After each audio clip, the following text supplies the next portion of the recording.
Okay. All right. Thank you everyone for joining us, and especially those who have been with us the whole week. We thank you and we appreciate you.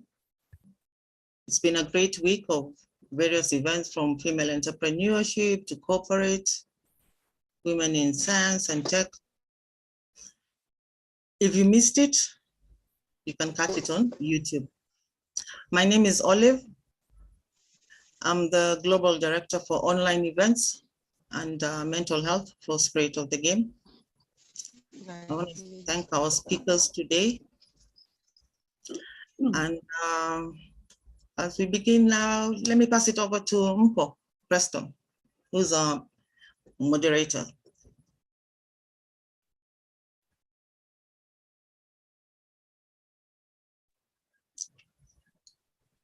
Has Mpo disappeared? Yeah, I think she got an internet issue. Just got up. Okay. So until Mpo joins us back, we would like to welcome Judy Ryan as our first speaker today. Welcome, Judy, and we'll let you do your formal introductions, and looking forward to your speech and presentation. Welcome. Okay. Judy, if you could kindly just share a bit background about yourself. Okay. Yeah, please do that. First of all, thank you so much for inviting me to do this presentation. I am the CEO and founder of LifeWork Systems, and we have been in business. This is our 21st year. And our primary work is in workplace culture transformation and having a scalable system for doing that. The thing I would want you to know the most about me is that my mission is to create a world in which all people love their lives. And that means the conditions and conversations in which all people can love their lives. And that's really at the heart of really good mental health. So without more than that, I'm happy to get started if you're all ready. I'm going to take that as a yes. It's a definite yes. I only see that Yes. Mpo managed to join. And Mpo, if you have something on your introduction schedule, we were going ahead without you a bit there with Judy's first intro. I did. I'm so sorry. I was talking and then I realized I'm not in the meeting anymore. Sorry about that. I was busy introducing everyone. No, I was introducing Judy. No, you may go ahead, Judy. okay, Thank you. thank you. I'm really happy to be speaking on mental health. And one of the things I want to make clear up front is I'm not a therapist, I'm not a counselor, but I've been working in applied Adlerian psychology, which I studied in for over 30 years. So I feel like I've been able to really have proven in my own work how to create the safe spaces that really do impact mental health. So it may be a little bit different approach than you might or otherwise around this topic. So I want to go to, first of all, we're going to be talking about mental health, but it's also important to understand what causes mental illness, because mental health is people health. It's social, it's emotional, it's physical health. It's all of those, the wholeness of who we are.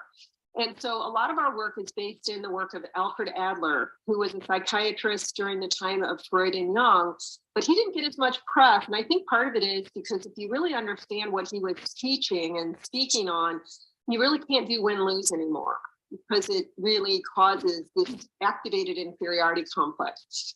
So he was the one that coined the phrase. And for those of you that are familiar with Brene Brown, you might know her work, which is on shame and vulnerability. And that's the same thing really as inferiority complex. So what Adler said about inferiority complex is that when we feel inferior, it starts to rule us. And it gives us the sense that there's something wrong with us and that we can't really live the same kind of fulfillment that it seems like everyone else is living. And it puts us into uninterrupted struggles. And those struggles are within us and they're between us.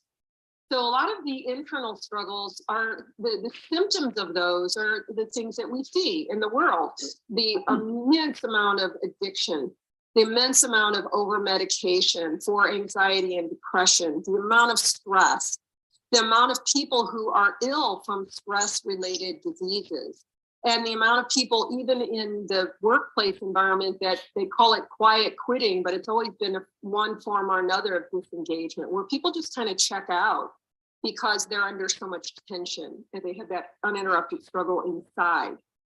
The external struggles are very obvious as well. They're all the win-lose that we see around us, all the righteousness. I'm right, you're wrong. I'm good, you're bad. All the greed and corruption, all of the ways that we do power over and power under, and find excuses to intimidate one another.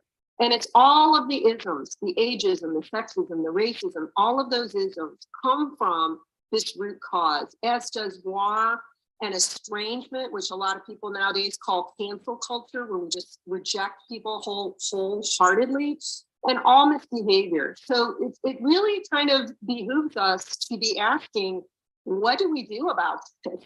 And what is the cause of it? And what is the antidote for it? So Adler said that one of his primary concepts is that we're social beings. And a lot of people recognize this, that we're hardwired to be in need of belonging and significance.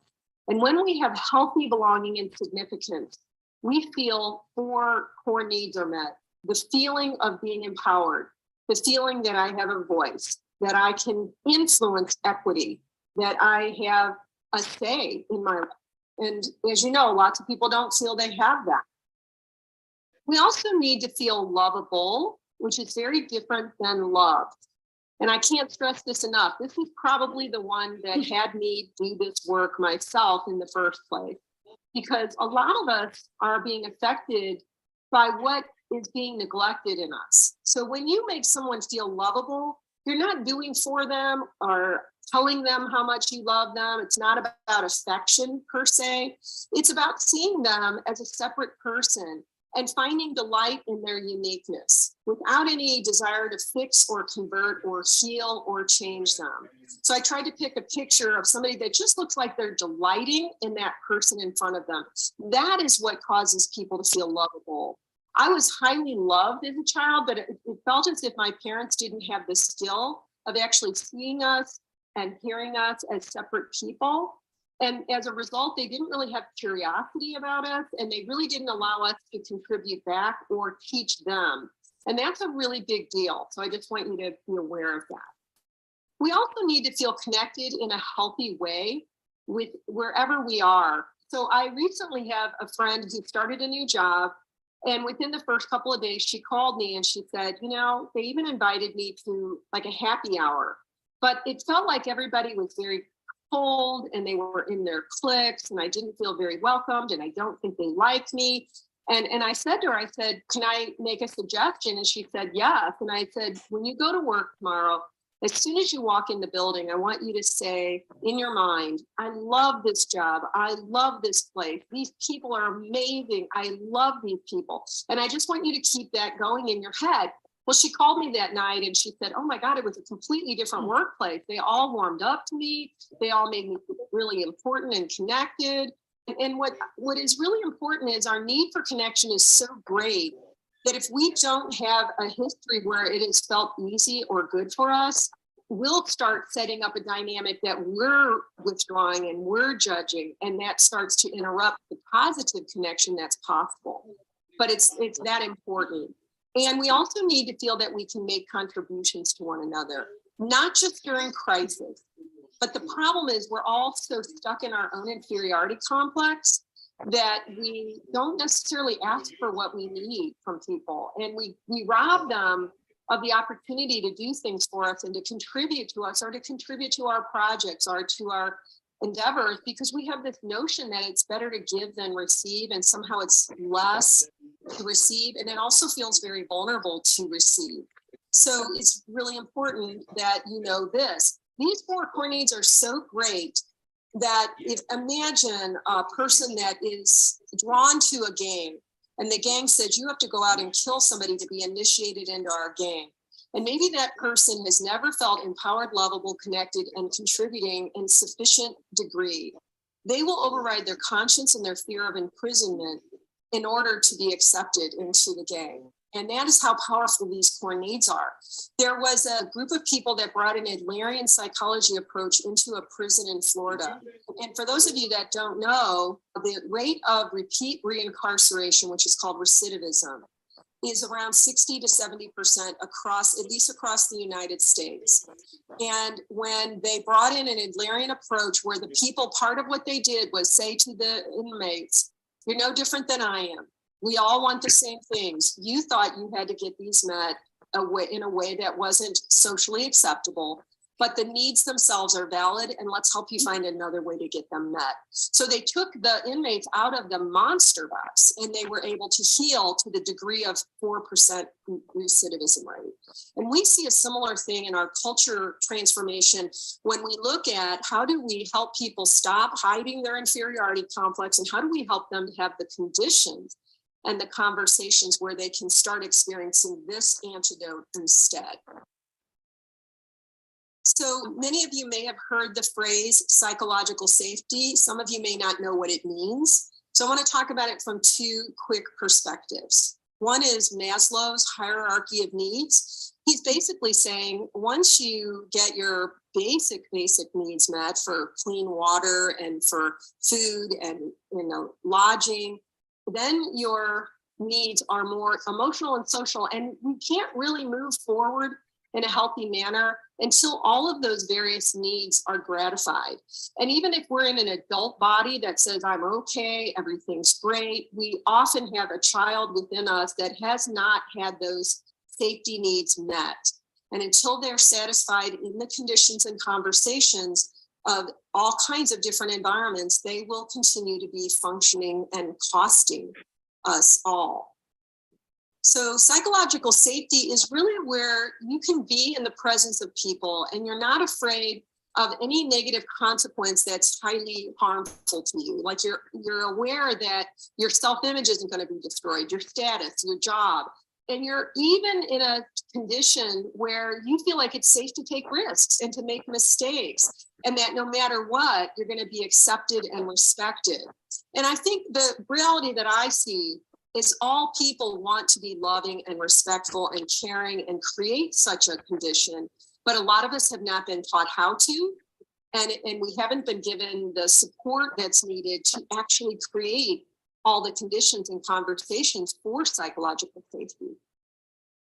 So what is trauma-informed? Trauma-informed is an approach where you assume that an individual, and I would say a collective, is more likely than not to have a history of trauma, even if it's a subtle, nuanced trauma. So trauma-informed care means that you're going to set up the environment where you are making sure that you're taking into consideration the role that trauma has played so that you don't inadvertently trigger that trauma or make it worse or cause it to be an inhibitor in the individual or in the collective. So when I have been developing my own organization and we have a scalable system, a friend of mine is a futurist and he's got a master's degree in social work. And he was the one that told me years ago, you have created a trauma-informed model and you have created a model that creates psychological safety. I didn't even know what all of that meant back then, but it is true. And so you want to look for people that understand this and are adapting things to these needs. I want to talk a little bit about unresolved psychological contracts. Unresolved psychological contracts are whenever we have our own idea of what we're entitled to get or receive, and what other people are supposed to be giving us. So it's a lot like assumption. And what happens is when that doesn't jive with us, we'll start leaving, or the other person will start leaving before they actually physically leave. And then sometimes by the time you realize there's a problem, it's too late to do anything about it. So I'm going to just give you a quick example. I have 5 children. One of them lived 2 doors down from me. And about 15 years ago, when she had her first child, I was working from home. She was working from home and her water broke. She didn't call me. She went to the hospital with her husband. He came home and took her to the hospital. And I didn't find out the baby was born until the next day, after the baby had been born in the middle of the night. Well, I was so hurt because in my family, everybody called the mom first. It wasn't that the mom had to be in on the birth, but she wanted to be told the labor has started and, and all of that. So I was completely thrown by that. Now, it turned out they had read and taken all these courses on natural childbirth, so they didn't know they were required to do that. And they were taught, keep it all within your little nuclear family and preserve it that way. So they had a whole different idea of what they were entitled to receive and required to give. So the unresolved psychological contracts that we have with people are not in themselves a problem. They become a problem when we don't address them. They remain unresolved. And then we make assumptions and we start name calling and judging motives. And that's where we get into a lot of trouble. And I think a lot of us don't even consider that this is going on all over the place. So part of unresolved psychological contracts are the ways that we inadvertently, in small and large ways, break trustworthiness with each other. So I want to just put your attention on the bottom of this model. This is the model for a responsibility-based workplace culture or framework. And the foundation is what's called trustworthiness.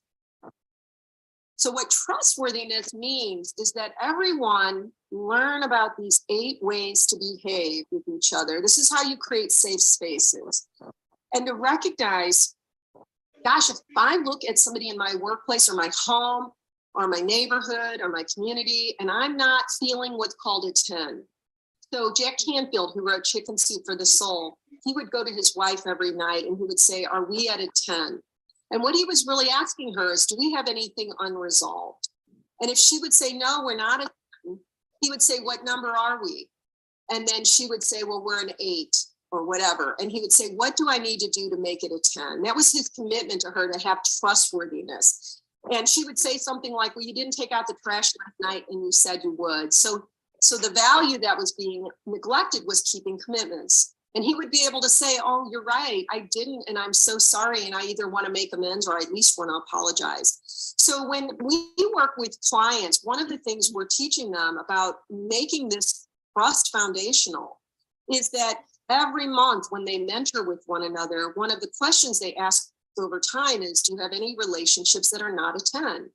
And then they can be self-aware and they can be aware of their relationships and they can decide if they're going to manage those themselves, manage themselves and manage the relationship. I remember recently a consulting company had a couple of consultants. They were very high paid. They were in a big multinational company and they were working on some really important digital projects. And they were so hostile to each other that the client called the consulting company and said, you got to do something about your 2 consultants because they are just really hostile and it's hard for us to get help from them because of that. So they called me in to meet with these 2 consultants. And the first thing I said was, I want to first find out where you are with your trustworthiness. And of course, because they were unfamiliar with this, they immediately said, we don't want to do that. We just want to talk about the client that we're working with. And I said, no, we're starting here. So I said, on a scale of 1 to 10, I want you to write down individually what number you would give the quality of this relationship, explaining that a 10 is nothing unresolved and, a 1 or 2 is like, it's almost hopeless. And one of them gave the relationship a 1 and the other one gave it a 2. And I said to them, it's like you're driving down the highway in a car that's on fire and you would prefer to ignore that. That's what people do until they decide to create the safe place of really paying attention to the trustworthiness before it gets down to a 1 or a 2. Because what happened with them, and it happens with everyone, is once you let it go all the way down to almost hopeless, one of them said, I'm only doing 1 of these things wrong, and the other person's doing 6 of these wrong. And the other person said, no, I'm only doing 2 things wrong, and he's doing 7 things wrong. So we really expand our own virtues, and we also expand the faults of other people, and we really go heavy duty in blaming when we've allowed our trust to go down from a 9 to a 7 to a 4 to a 1. So it's really an important way to really keep that trust high and to learn all the tools to know how to fix what's broken.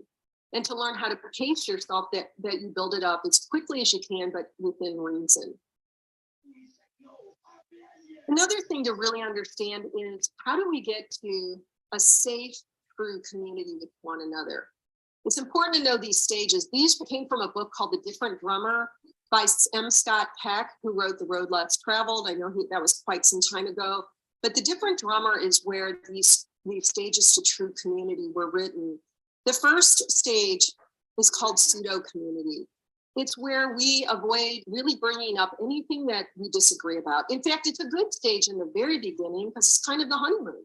It's where we're excited about what we like about each other and what we agree on.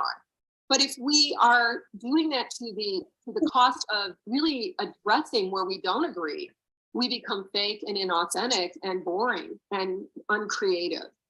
And what happens if we don't stay in pseudo community is we start to realize that we have differences with people. Now, one option is to go into this stage called chaos. And if we're really triggered in our own inferiority feelings, which most people are most of the time, unless they've undone the systems that cause that, we'll often go into this power struggle where we say, I'm right, you're wrong. And we try to eliminate the differences by control and pressure. And so the whole mindset is, I'm right, you're wrong. None of us like that power struggle. None of us like to be told, you need to think and do it my way. So what do we do instead? We learn how to bypass chaos and to go to a stage called empty. And empty sounds kind of bleak, but it's not bleak. Empty is where we empty ourselves of the need and the willingness to fix and control and convert and heal each other. We empty ourselves of that agenda. And we start to also empty ourselves of things like long-standing prejudices, long-standing hatreds and terrors, and all kinds of things that we don't always know are in us until we're confronted with, am I going to do pseudo community? Am I going to do chaos? If I'm going to do empty, I'm going to be confronting what's inside me. And it takes a while to develop the discipline to practice recognition of the other person, receptivity to the other person, respect to the other person so that they're not an object that we dehumanize, and to disclose ourselves to the other person without the agenda to change anybody. So this is very much what we do when we're helping people feel lovable. We're actually doing recognition, receptivity, respect, and disclosure, and we're doing it mutually. Now, for many people like that, those two consultants that were in that 1 and 2 kind of dynamic, they didn't want to go here. They were like, no, we just want to pass that, right? They needed to do this in order to have this, to really move into true community. So in empty, it feels a little passive and it feels to some people like it's a waste of time. It's not. It is so what is missing in our society today. And it is so at the root of the inferiority complex being perpetuated, because there's an arrogance about trying to fix and convert and heal each other. There's a humility and a respect and an honoring when we move toward empty. Then we can actually get to true community where 4 other of the trust values are played out. And those are the hardest ones. It's really hard for people to be straight with each other. It's hard to be honest no matter what. And it's often hard to follow through and seek excellence when you have bad feelings toward each other. Then you just are not engaging. You're doing all of those things that are in that inferiority, those 2 lists. So true community can go very quickly. It can be super efficient, super effective, and it is the safe place. But it often means that you have to build that sense of respect and trust with each other.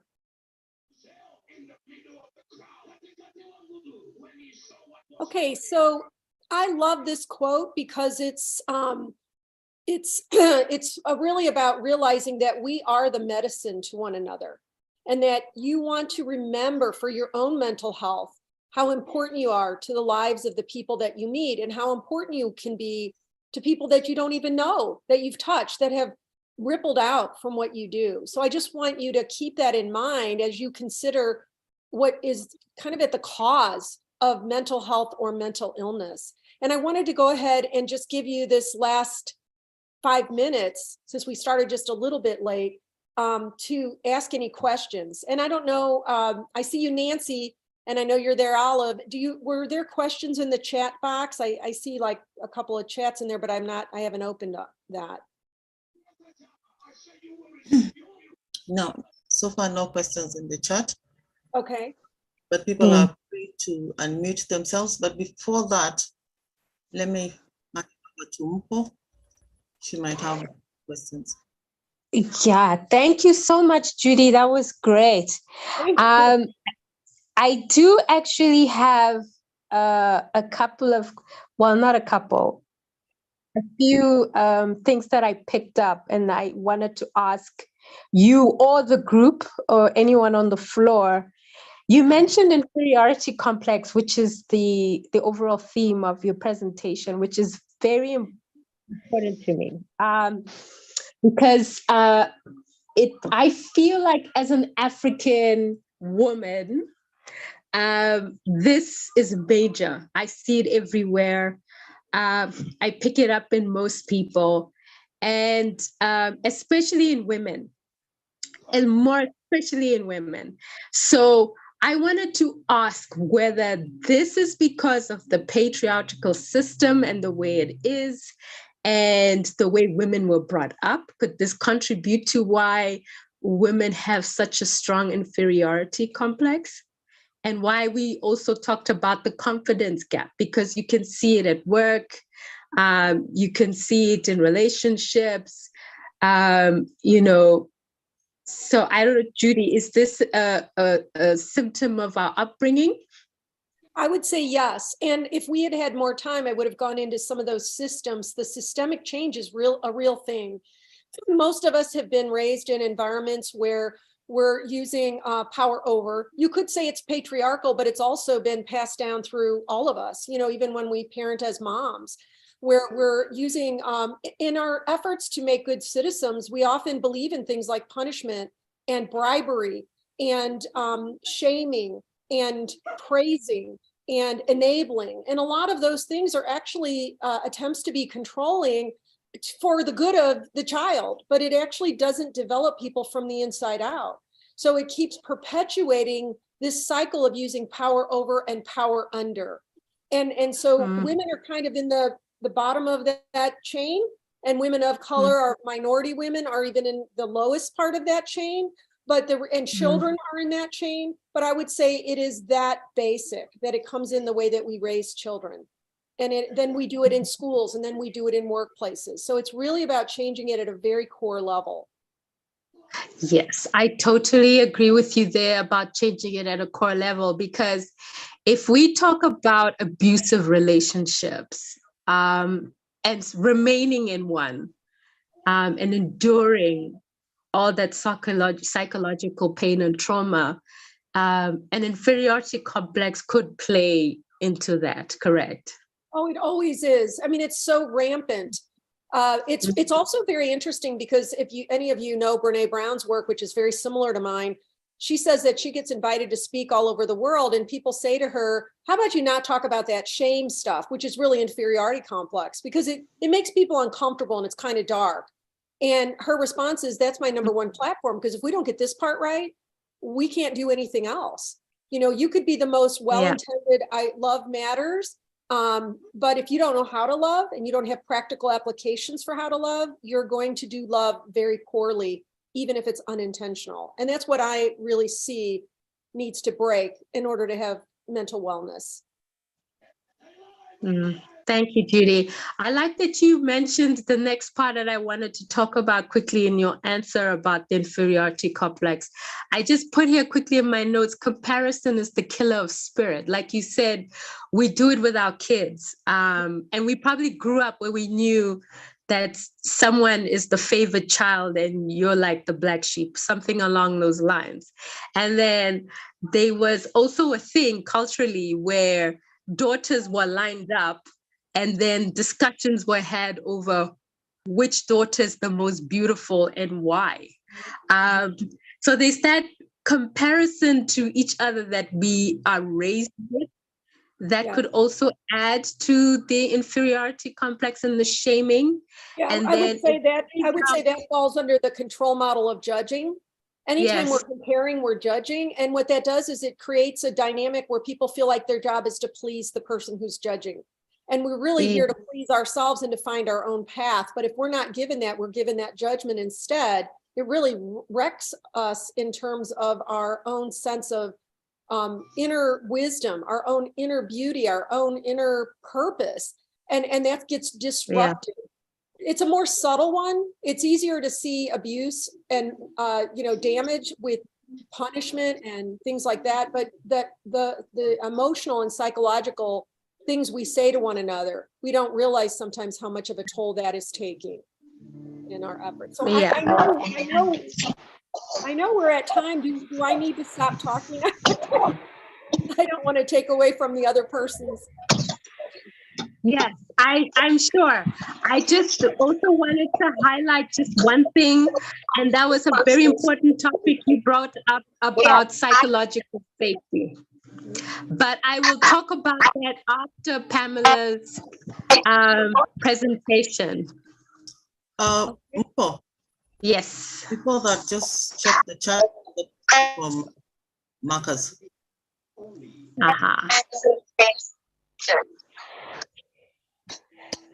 Well, thank you, everybody. I just want to let you know I'm available if We have anybody has one questions question, at Judy, later. from Yeah. Marcus.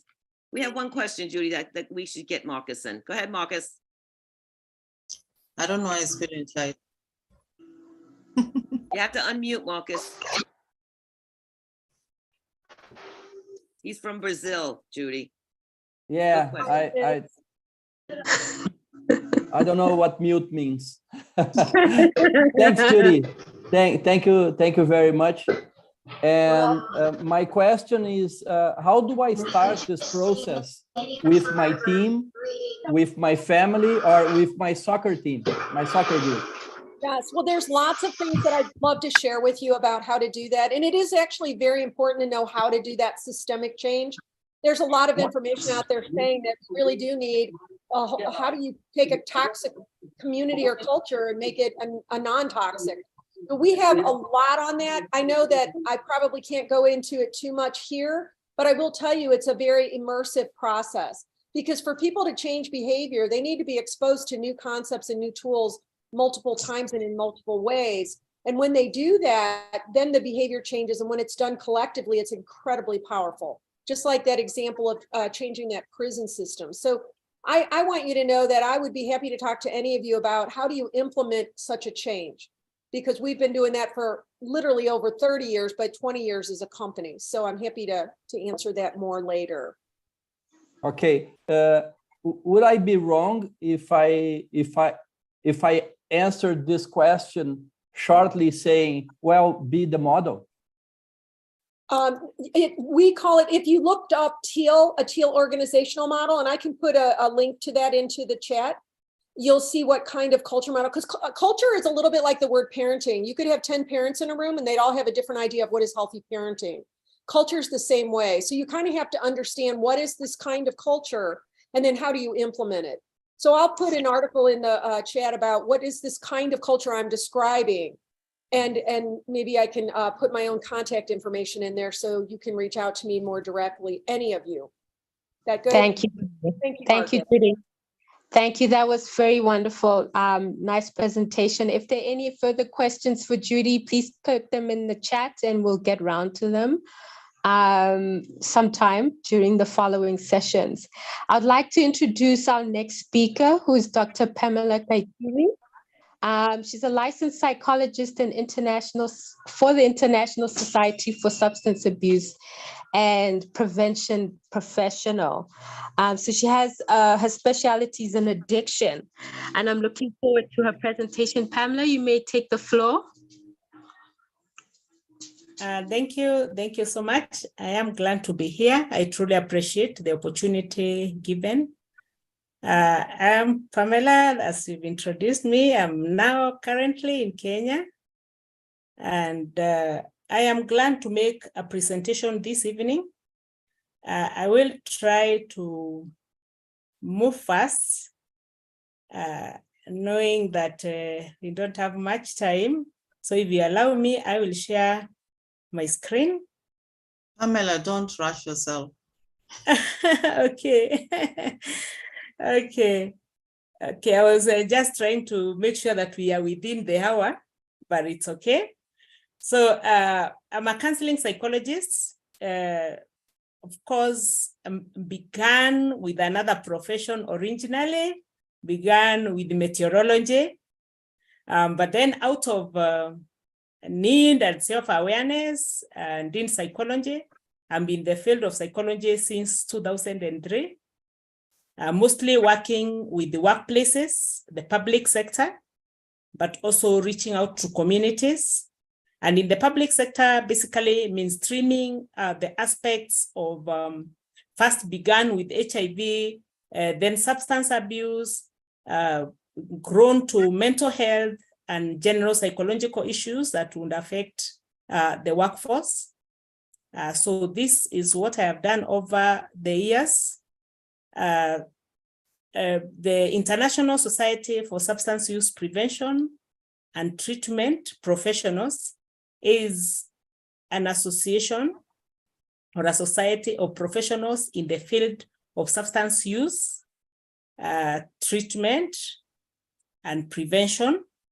We have chapters across the globe, and Kenya, the Kenyan chapter, I am privileged to be the president for the Kenyan chapter. The Kenyan chapter has about 1,500 professionals who are doing one thing or another in the area of substance use prevention and treatment.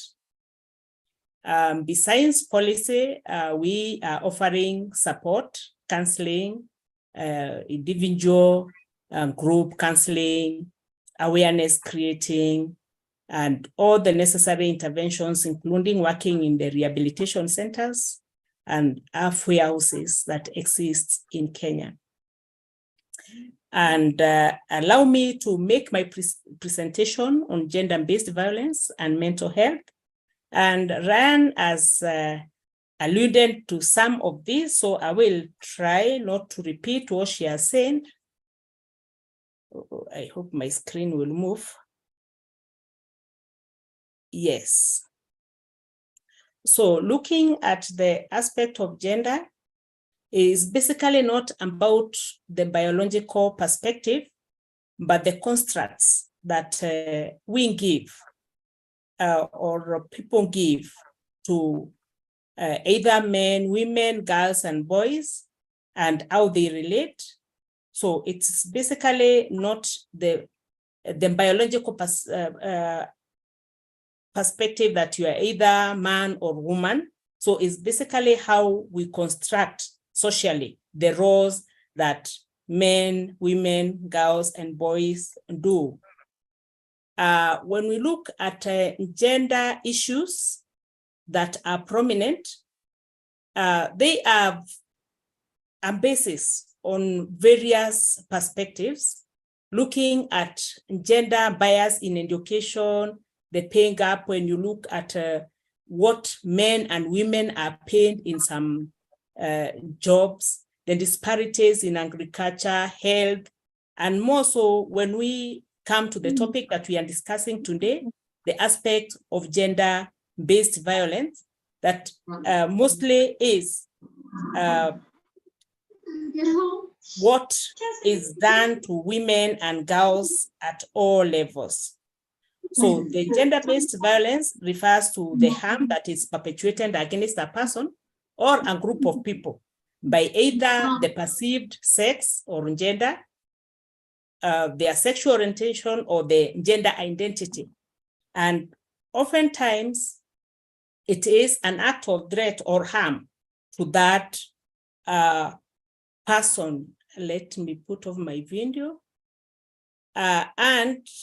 Mostly it is experienced by women and girls, but of course, men and boys also go through the same to some extent.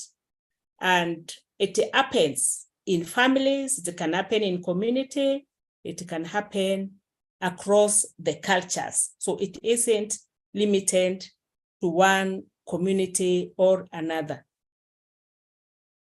In Africa, there are many underlying issues, or if we look at the African context from where I come from, there are harmful gender norms, some stereotypes that have been learned over and over, that at times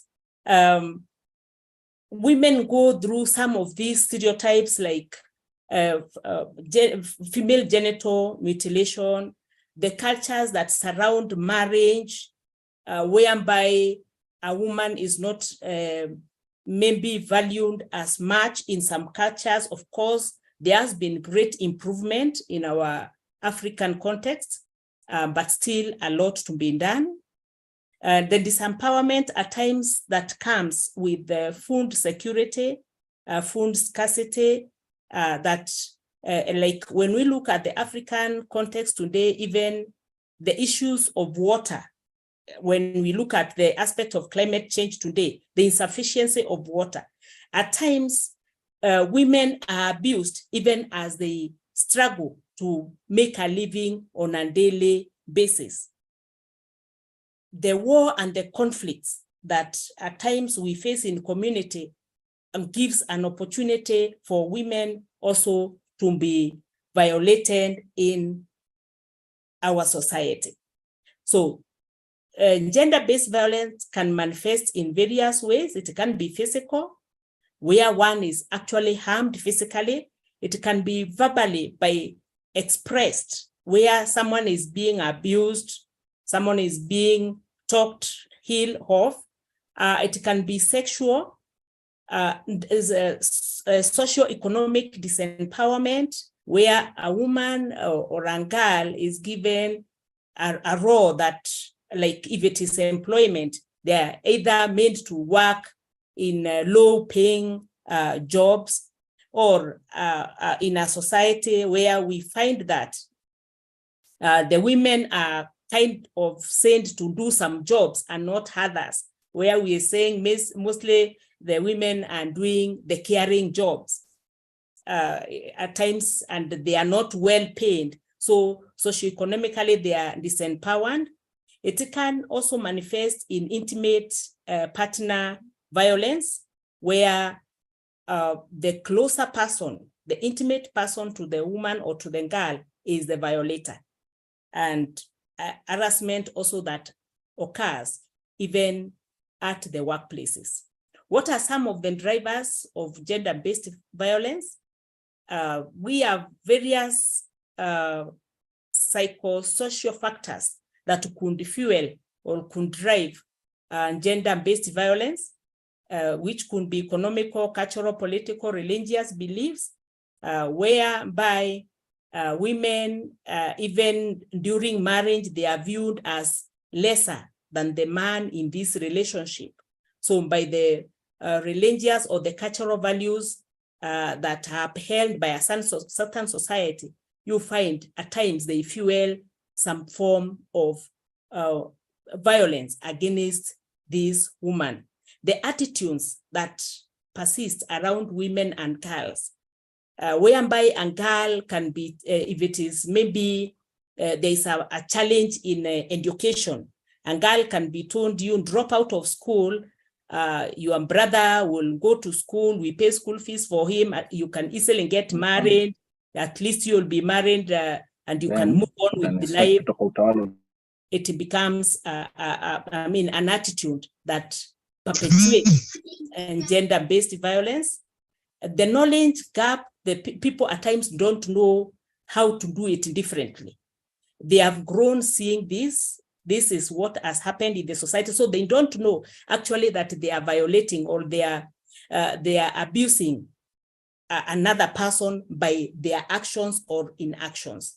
The educational levels also won't fuel, because when people have less understanding, they are not aware of what is gender-based violence, what is violence meted to a person by virtue of the gender role.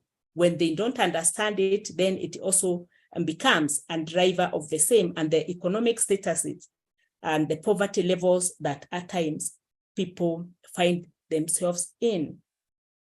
When I look at the aspect of mental health, now there is a great awareness that mental health is also part of health. Originally, people revolved around the physical wellness of the people, or the physical well-being. But today, mental health is really considered as part of health.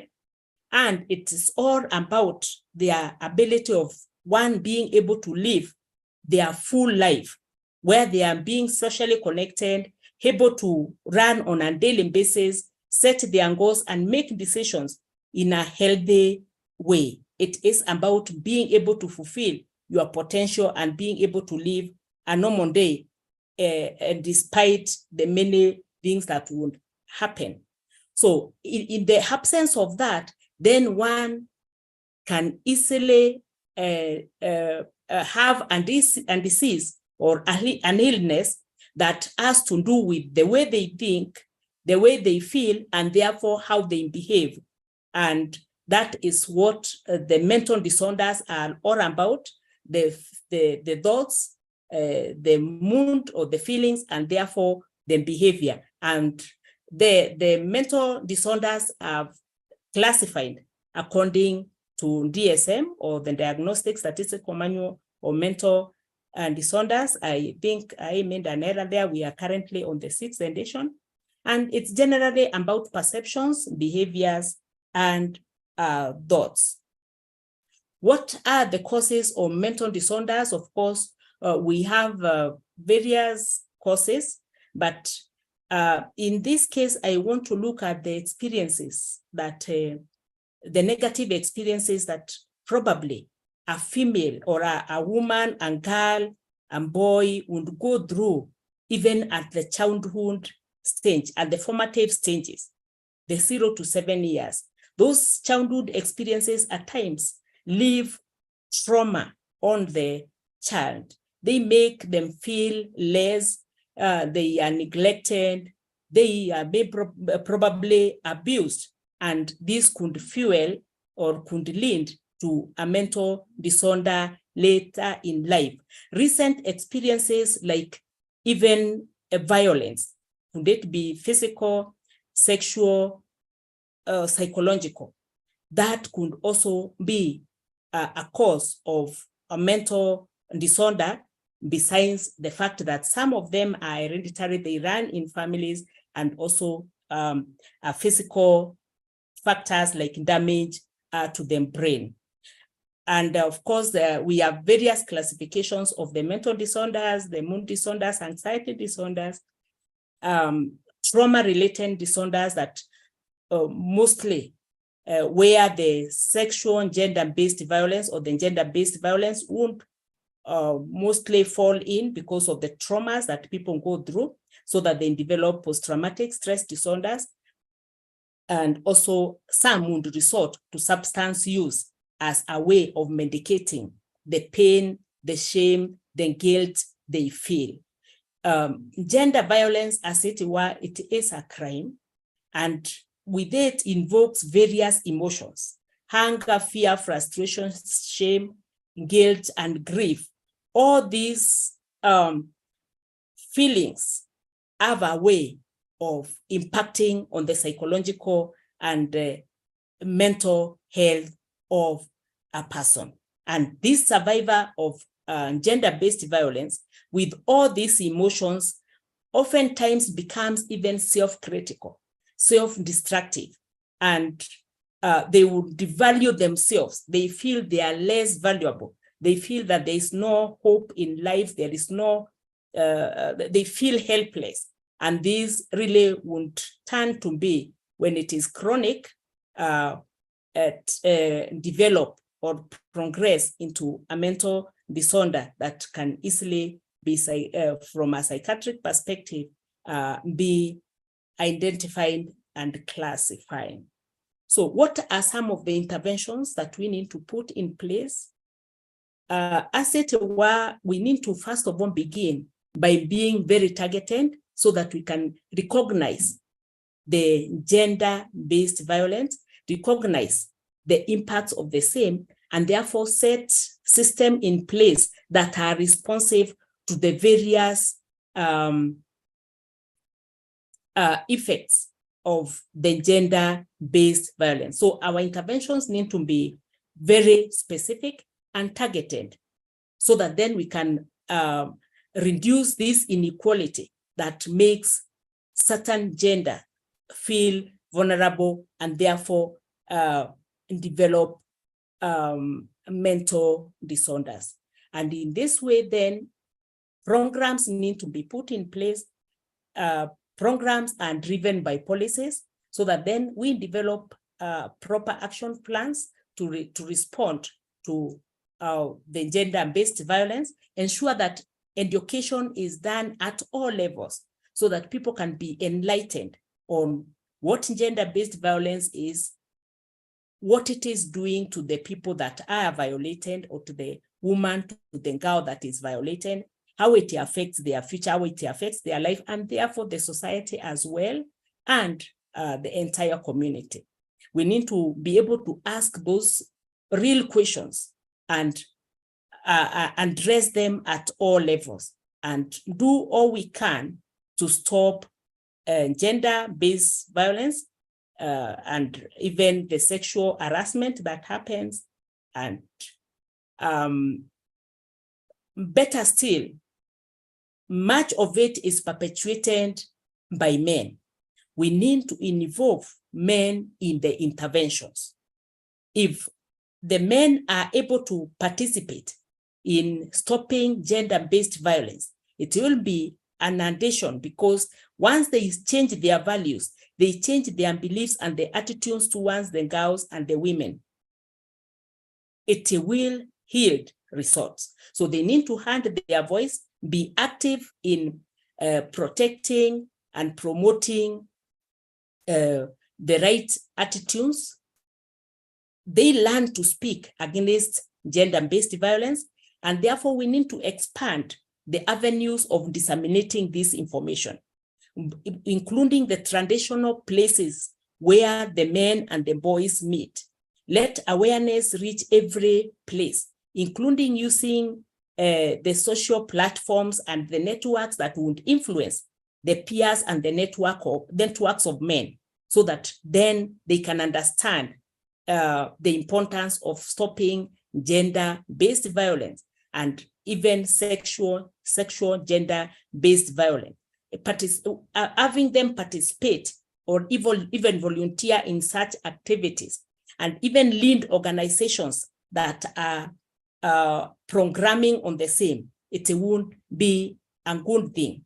I thought it's important to make a case for Kenya to really tell us that in Kenya we have frameworks that are responsive. We have an entire ministry that is handling matters gender, so that it is responsible for gender protection, promoting the rights of the vulnerable population, and addressing the inequalities. And we have acts of parliament, bills that exist that will reduce the types of gender-based violences that exist, including having an helpline that those who are violated can be able to call on a 24-hour basis. And besides receiving counseling, they can be rescued and taken to safe spaces. There are many initiatives that are across government and state actors, and even at community level. And I feel, and I believe that going to the family level so that we can be able to influence the attitudes at the formative stage will really be a good way to approach gender-based violence. And I wish to stop there and welcome any questions from the audience. Thank you. Thank you, Pamela. Thank you so much. Does anyone have any questions to ask Pamela? Okay, let's check the chat. Okay, I have a question. In your experience being in the field,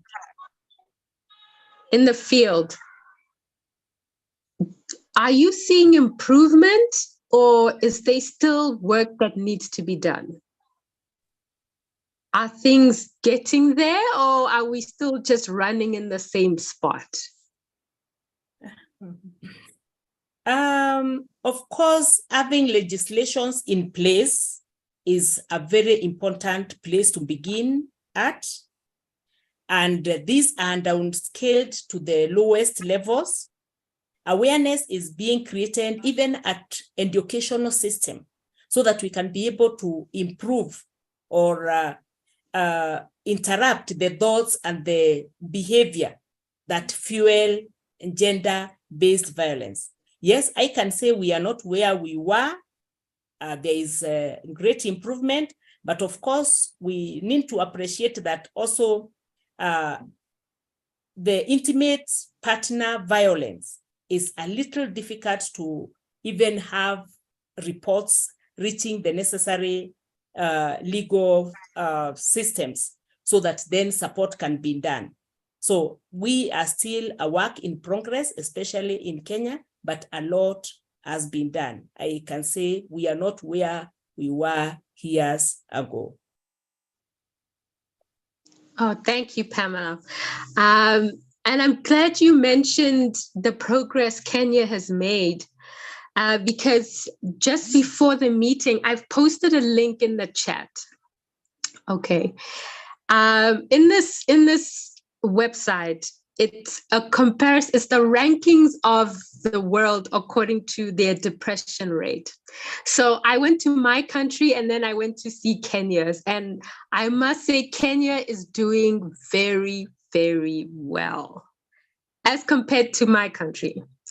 Okay, so I've opened it up very quickly. At the top there are the top countries with the highest depression rates, a lot of countries in the Middle East, of course. Then if I go to my country and I go down and I click on it, we are at 4.16% depression rate, and we're ranked number 68. I believe Kenya is ranked 94 or something. But our suicide rate is 16.1 per 100 people. So that just alerted me to the fact that there's a lot of work on our side that still needs to be done, a lot. And I see it and I hear it every day in the news. Just recently, trending right now, a doctor found out his wife was cheating on him. He killed the babies, 3 of them, and then he killed himself. So a lot of us asking why, but that kind of infanticide and femicide, it happens a lot here. We call them passion killings. And then another interesting thing is revenge porn. So when you were talking about sexual violence and sexual crime, that is something that seems to be trending a lot. I'm not sure if you see it in Kenya, but we see it here where there's a dispute between intimate partners. Suddenly, the gentleman decides, you know what, I'm going to tape our intimate exchange and then I'm going to post it online. I don't know if you've seen that, but I just wanted to put this link here for you to see where Kenya ranks, and well done to you for having a passion and having an impact in this field. I won't say really in Kenya, we are also experiencing the same intimate partner violence. And for it to reach a point that partners are killing one another, you find a man has killed the children, the wife, and ultimately at the end of it, killed himself.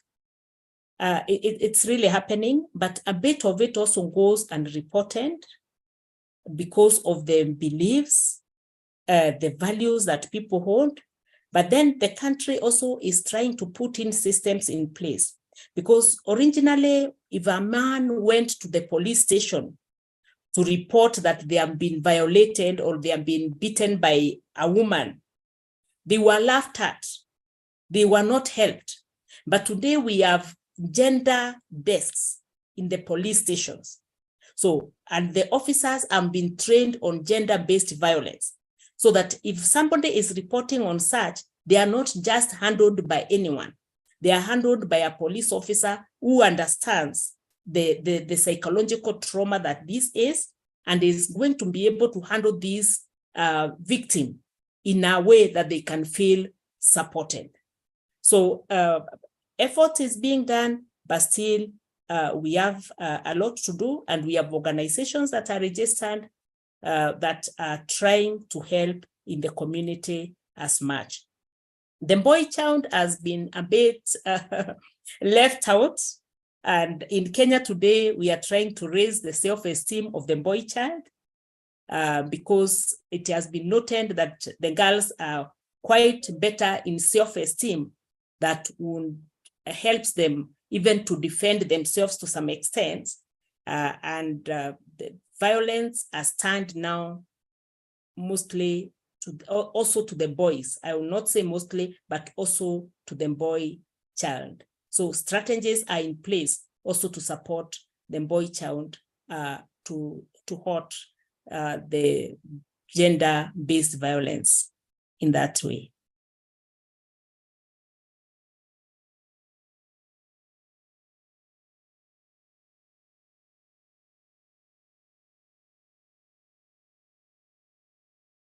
Did Nancy have a question? Yeah, yes, I do. I always have a question because I'm always curious what other countries are doing. But one of the questions I want to ask you, Dr. Pamela, is so what you're saying is you actually have set up situations where you're going into specific schools in the school district to teach the younger, I would say high school students and above in colleges. Do you have like sessions that these young boys attend so they know that they're not supposed to be disrespecting women? Do you have classes? Do you have sessions? Are people coming to them? Thank you, Nancy, for the question. In Kenya, we run things according to the programs. Policies are put in place that address various sectors.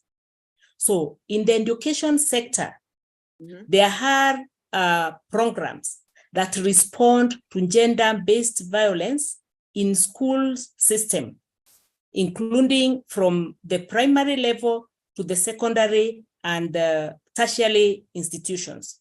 And counseling is being embedded into the systems so that even in the response for HIV, for substance use, gender has been mainstreamed into it, so that then the sexual and gender-based violence and the other types of gender-based violence are addressed in an integrated way alongside the other aspects.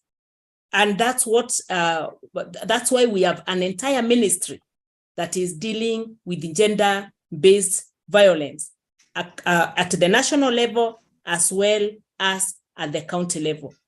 So yes, the education sector also handles matters gender-based violence. Well, what's interesting is that it seems like the government is backing your programs up, which is really positive for Africa.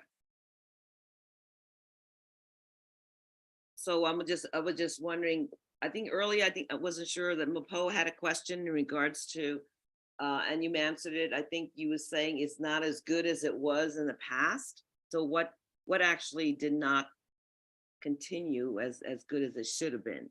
Because I hear that there's, from here, I hear there's still a lot of domestic violence going on.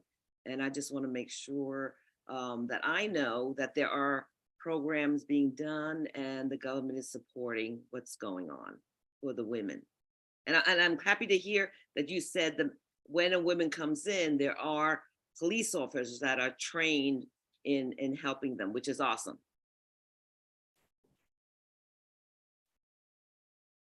I didn't get that part of it. I said when the question was posed about where we are, I said that we have made a bit of progress. We are not where we were then, there is a lot of improvement in dealing with matters gender-based violence in Kenya. Okay, that's good. So moving forward, that's the main thing. Thank you. Thank you, Nancy. If no one has any further questions, our next segment, we're going to be discussing mental health regards to the youth. We have Joy with us, who's going to help us discuss this a little bit further and unpack it. Joy is a skilled therapist and advocate for mental health in young people. And Joy, you can unmute yourself and briefly tell us about who you are, what you do, what you're passionate about, and what do you see in the field of mental health in regards to the youth? All right. Hi, everyone. My name is Joy. Let me just have my video on. So yes, as I have been excitedly introduced, so I work with the youth, as Mpo has mentioned, and I have been doing this for the last 3 or 4 years in different setups. So there's the hospital setup at Kenyatta National Center, where I worked at the youth center. Then currently I'm working with an organization, a local NGO called LVCT Health. And I'm in the youth program called One to One Kenya. And we focus on giving information and counseling to young people aged 10 to 24 on mental health, sexual reproductive health, HIV, and gender-based violence. So as you can see, I'm using this headset. So I work basically in a hotline setup. So yes, it's a hotline in terms of, young people across Kenya can call in when they're in crisis, but also we are open to offering counseling support or counseling sessions for any young person who is not able to afford sessions wherever we refer them to. Yes, I am passionate about young people. I normally say that I am getting older, but still young at heart. And I don't know, one of you should come and see me when I'm offering, let me call them teachings, or rather psychoeducating young people. And I feel like I'm part of them. So I really enjoy working in this space, and I am sure I will continue advocating for mental health among the young people. And some of the issues that are coming out from my experience, at this age, there's a lot of, for lack of a better word, interpersonal relationship concerns. And by this, I mean relationships among young people.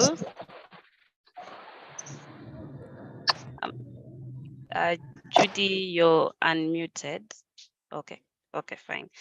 And this stems from the psychosocial stages of development of a young person, which is around intimacy versus isolation. So there's a lot of, them wanting to form intimate relationships with other people as compared to the family setup. And you realize there's a lot of challenges that happen around this area. So many concerns, including depression among young people, is a consequence of not being able to form intimate relationships with other people, especially romantic relationships. So that is normally like the key indicator that we measure at the hotline, and being able to support these young people to walk through the journey of, how to navigate quote unquote love, and be able to be comfortable with rejection, being able to accept that, not everything works the way you'd like it to work, and for them having resilience when it comes to this area. Yeah, so that is a brief of what is highlighted in where I work, or rather in the space I work. The other thing that when it comes to mental health, I've mentioned depression among the young people. I'll also mention anxiety disorders.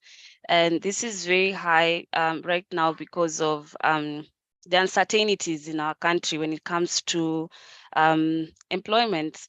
So our young people are wondering, when am I going to be able to stand up for myself? When am I be able to live on my own and be able to support myself in the way that I would want? And this affects mostly the ones aged 18 to 24 years. And so on our end, we seek to offer them information on, other ways that they can think through making money, for lack of a better word, so that they have social enterprises that, as much as they might be small right now, it can grow bigger with time. So them being able to look at their small successes and be confident that they can grow into that.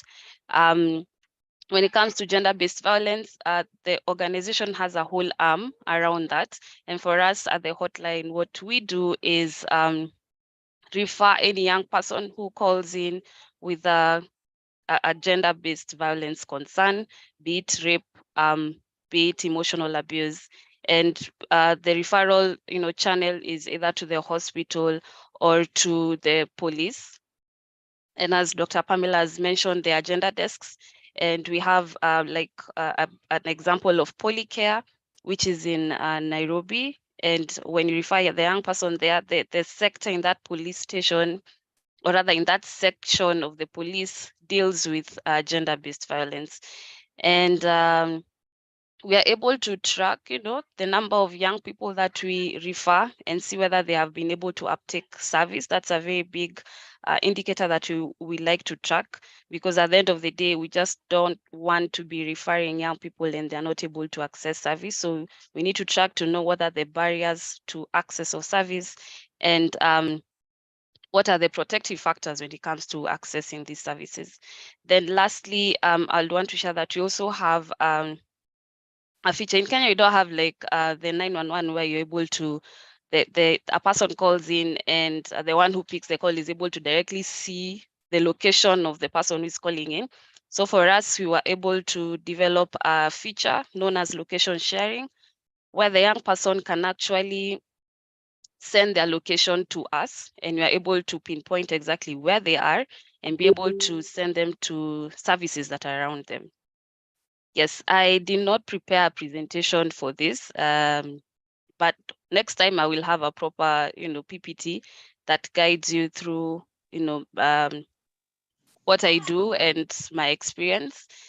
Yeah, so I'd like to stop there, and in case there's any question, feel free to ask. You did great. No, thank you. That was very informative. Nancy would like to know, what is Joy's Hotline Company? It's in the chat. What is Joy's Hotline Company? Is this for just young people, and is it a certain age group who access her hotline? All right. Thank you, Nancy, for that question. It's not my company. It's an organization, a local NGO that I work with. It's known as LVCT Health. I can just write it on the chat for you to get it. You can check out their website and understand a bit better of what we do. And so the hotline was first developed for young people between the ages of 10 to 24, but it's open for anyone who knows the number to call in. So it does not mean if someone above the age of 24 cannot call in and get the support. Yeah, okay, great. Hi, Joy. Hi. Sorry, let me switch on my camera. LVCT. Yes. They changed the mission, or because I think they used to deal only with HIV. Mm-hmm. Am I wrong? No, you're not wrong. When it started, the agenda was to reduce HIV prevalence in Kenya. That is the whole reason it actually started. But over time, they realized there are other area of needs that the community has, and that's why it expanded to other programmatic areas, that is mental health and GBV. Okay. Yeah, so it's open now to the two. So now, even if you look at the vision, is empowered healthy societies, yeah, the mission is there, which still has a reduction of HIV prevalence. So we are open to support in other areas. Okay. Yeah. All right. You're welcome. And you mentioned the youngest is you go as low as 10. Do you get Yes. a lot of that age demographic calling you in? And what Mhm. are their major concerns? I'll say no. Why the number is not as high, because most of them are using their parents' phone, so it's a shared phone. So they, instead of calling, they SMS. So they send short messages, SMS chats, and that's why we are able to support them through. So the hotline interacts with the users in 3 different ways. There's the call, where they call in. There's SMS chat, so they send a short message, and there's WhatsApp chat. So those are the 3 ways that a young person or any other user is able to reach the hotline. So for the 10-year-olds, mostly self-esteem and peer pressure is what is high among them. You know, what can I do if my friend is asking me to do ABCD?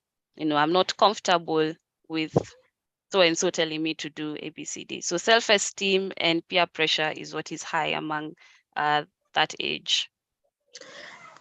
Good. I also wanted to ask you, I Mhm. suppose you ask them what their gender is when they call in. Yes. Is there a difference or is there a variance between male and boy youth that call in? And Yes, we find in terms of callers where they are actually calling in, males are higher than females. But when it comes to SMS chats and WhatsApp chats, the females are higher. Interesting. Yeah, very. Very interesting. Yes, which brings me to Judy. When you said that, it brought me to Judy when she was talking about the judgment and the inferiority complex thing about men and women. Yeah, that's very interesting. I wanted to also ask you, you mentioned the youth and unemployment. It's causing a lot of anxiety. In fact, I was reading a report where I believe they said almost 70 million people have anxiety currently right now around the world. And in Africa, I understand you saying it's due to youth unemployment. Now, here at Spirit of the Game, we have discussed that before. Okay. Yeah, because in Africa, Southern African side, our youth unemployment is more than 40%. When someone calls in, when someone calls in, you refer them to someone. What are the steps that you take for this person to deal with the anxiety in terms of unemployment? Okay, it depends if they're able to afford a service when it comes to seeing a therapist or a counselor. So if they're able to afford the service either from the county hospitals, or rather the government hospitals, or the private clinics, then we'll refer. If they are not, we'll handle the case via the hotline, because all personnel that works at the hotline are certified psychologists. So the hotline does not just get people who are not able to offer that immediate support and even continuous support. Hi, just allow me to ask a question. Yes, you may ask. Yeah. Having given us the information that you have received about our young people, what are the empowerment programs that probably you are offering so that these young people are able to evade the anxiety levels that are escalating every day? Thank you for that question. It's actually an area where we have been rethinking of how best to do so. One of the ways we do empowerment is through what we call self-learning modules, where we develop content around any form of empowerment. In this case now, it's how to make your own business. All right, so we develop content around that, and the young person is able to read through this content. And one thing I forgot to mention, it's a free service for them. So they're able to reach out for free, they're able to get this content for free. And that way we are hoping that when they're empowered or when they're informed, they are going to make decisions that will lead them to mitigate the anxiety caused by not having a source of income. The other way we have been doing so, it's partnering with organizations that offer internships that young people can be able to, reach out to these organizations and get the internships, especially around farming. That's one area I know we have been exploring.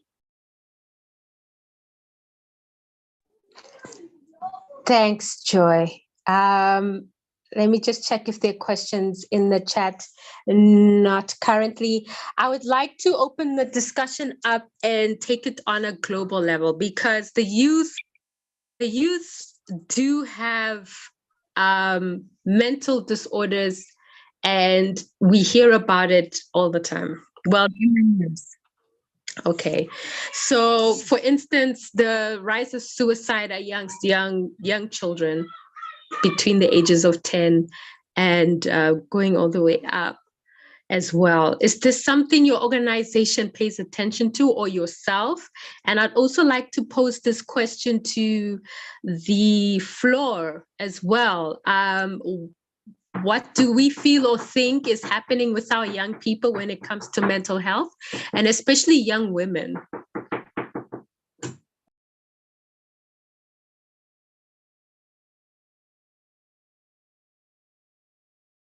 I could go first. When it comes to implementation, I also did not mention that we have a mental health program under the youth program.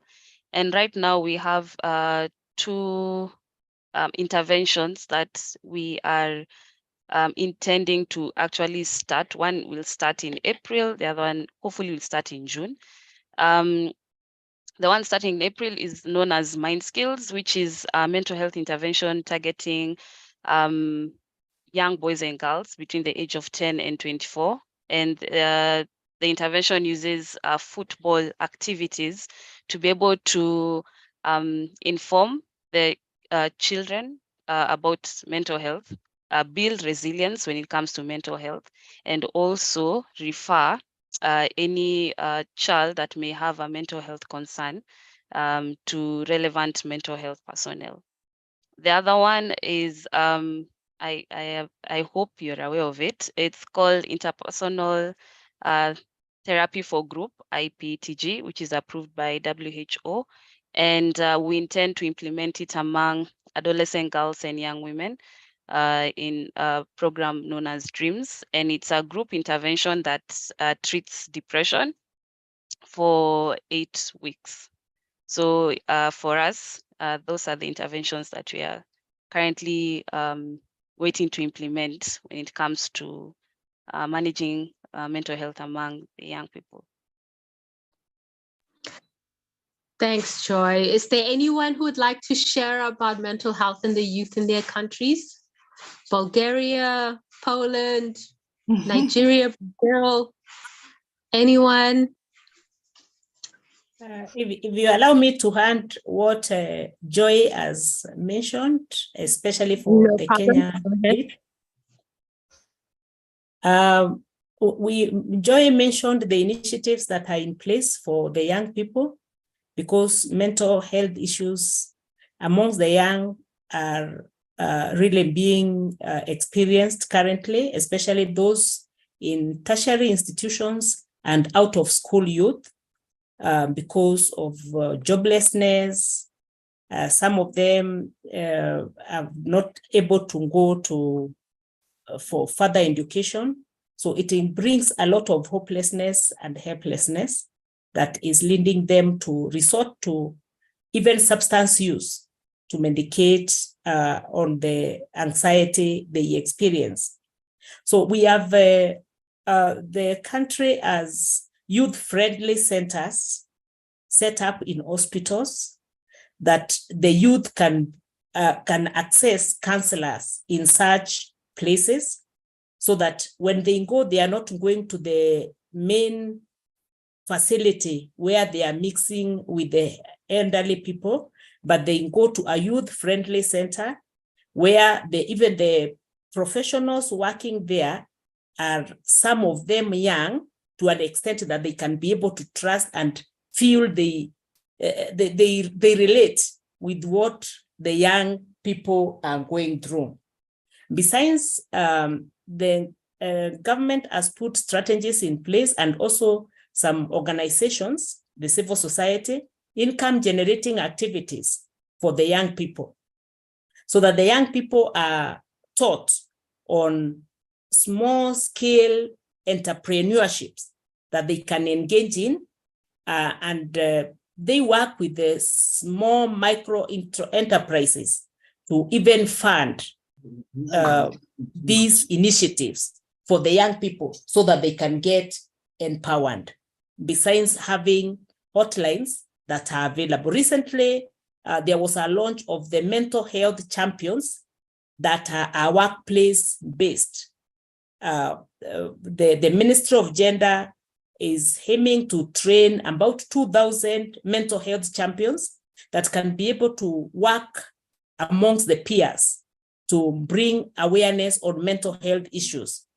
Currently, I think trained are around 400, but the target is 2,000 within maybe the next 2 years. And all these are working not only with the youth, but all with the other population sectors in the country. I needed to hand that. Thank you.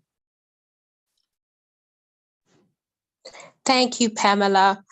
And just adding to the speakers, we were supposed to have another speaker joining us. So Pamela is going to contribute in this session as well. Thank you for adding to Joy's thing. You preempted me just nicely, perfectly. Is there anything you want to add about substance abuse and the youth because of mental health related issues? Okay. Maybe if you allow me to make this small presentation that I prepared, that will bring out the aspects of mental health amongst the youth very briefly. Is it visible? Can the presentation be seen? Yes, we can see it very, very clearly. And if anyone has any questions, please feel free yes, to please, I write do. in the chat. I Go do ahead. have yeah, thank you. I wanted to make a comment on the issue of mental health to our young people and our young parents.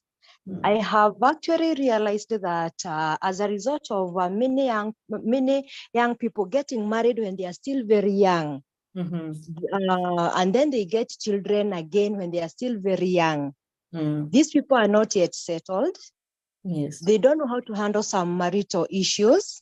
So it causes a lot of anxiety, a lot of depression, and a lot of stress.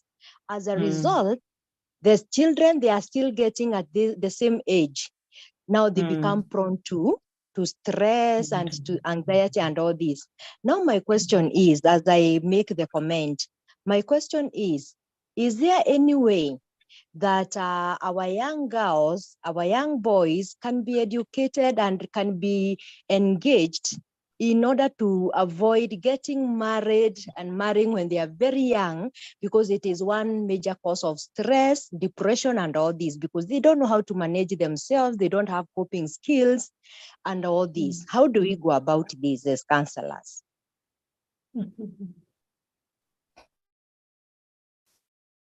Pamela, would you like to attempt the question? I think even Mufo can answer. Because I think it's also to do with culture. Yeah. Oh, yeah. We've seen it in India, we've seen it in Arabs. People get married at an early age. So I don't think it's only an African problem. But how do you stop that? Like, I have to say what Pamela and Joy have shared about the centers and everything. One of the questions I had for them was, all this information is new to me. I didn't even know that LVCT was doing that. And what are you doing to spread the word? And I don't think LVCT is Kenyan only. How do people know that you have such centers for the youth, also for the battered women or battered men? And Pamela, I have to disagree with you. Not all police stations have a place for a woman to report or a man. This is speaking from experience. Yes, people have mentioned that to me. Yeah, so I have to disagree with some of the things. Yeah. Okay. I want to thank you for that input. Of course, as initiatives are rolled out, it doesn't go to all the places at the same time. So maybe the initiative begin at a certain level and they roll down to the communities. But I'll tell you that it is an initiative. That's why we have the Polycare that is based at one of these stations here in Nairobi, where there are counselors available who are actually police trained, and they are able to respond. But of course, it cannot be in every, it is not yet in every police station. That could be the way we are going, but it is not in every police station. To respond to the delay in marriage, education is being used in a way to be able to keep our children in school longer. Because if all of them transit from, or a good number of them, even 100% or 90% of them transit from the primary to the secondary school, they are 4 years in secondary school, they are maturing. Then we have now the technical institutions, that is looking at the Kenyan scenario. We have the technical institutions that most counties have opened technical institutions within the localities, so that we cut on the cost of children maybe having to travel to the cities, to the bigger cities, many of them, for education. So they are able to stay in school longer. That is a strategy that is being used to have the delay in marriage. But of course, not all of them transition to those levels. And that's how we are having a number of them getting married early. And of course, as Mary pointed out, because of early marriages, they are not mature, they don't have the experience, they are just emotive about the whole idea of marriage and relationship. They bear children that they are not able to take care of. And because of that challenge at the childhood level, then the children also grow having traumas that will lead them to developing mental disorders even at an early age. So if I can quickly make this simple presentation, what are the issues that probably the youth are faced with that would make them develop mental disorders? The peer pressure, the bullying that happens even at school level, the challenges that families, the dysfunctions that are happening at the family level, as it is, there's a lot of dysfunction at the family levels, that violence occurs, that even maybe be physical, emotional, sexual, at school, at community, at the family. And these are the things that the young people are faced with.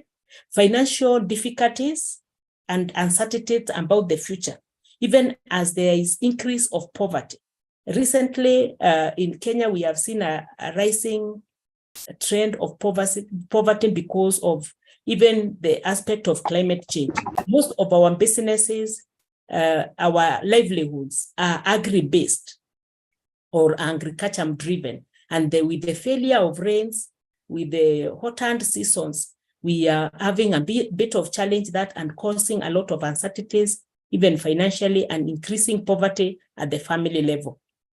Social media is also contributing to the mental health of the young people by the bullying that happens there, and also the sites that they visit that are actually even corrupting their way of thinking and confusing them even more. Illnesses, of course, we have non-communicable diseases today that are occurring across the age group, and the young people are not left out. Victim blaming and the like. So as Joy pointed out, these are some of the common mental disorders that are experienced by the youth: anxiety, depression, substance use disorders, conduct disorders, including traumas that they go through. And as I have pointed out, there are various contributing factors to this: the childhood abuse that would happen at the family level. Today, we have parents who are working and they leave their children maybe with a caregiver who is also maybe young and is not able to take care of that child. So ultimately, that child is not getting the necessary support to help them grow in a better way. So they grow traumatized, the social isolation that the young people are going through, stigma and discrimination, family disruption, and some of them, of course, in this age of development, hormonal imbalance, if not well managed, it also brings a lot of confusion and shame. How do we identify the mental disorders amongst the young? Feelings of helplessness or hopelessness that they express even at the family level, even in school, where a child is saying, I don't see why I'm even in school. Even if I finish, what will I become? There are no jobs to go to. My family doesn't have school fees. My family doesn't have this. So they have a lot of hopelessness and helplessness that when it is expressed, it's a pointer that they are sliding into a mental illness. Use of substances is another pointer. Irritability that results into fights, and also notable mood swings. One time the young person is feeling so low, another time they are excited. They also experience eating disorders. Some of them have no appetite, they are not willing to eat, they isolate themselves in the room, and even when they are given food, they don't eat. There are others also who overeat. So eating and sleeping habits also are a pointer to the same. Low energy and at times unexplained aches and pains that they experience. Some of them, they reach a point of getting to hear voice delusions, hallucinations, thinking of self-harm. When they feel that they have no value, they feel they should not live anymore. And some of them end to even reaching a point of having suicidal ideations and committing suicide. I think I've made mention of that. So what are the effects of this?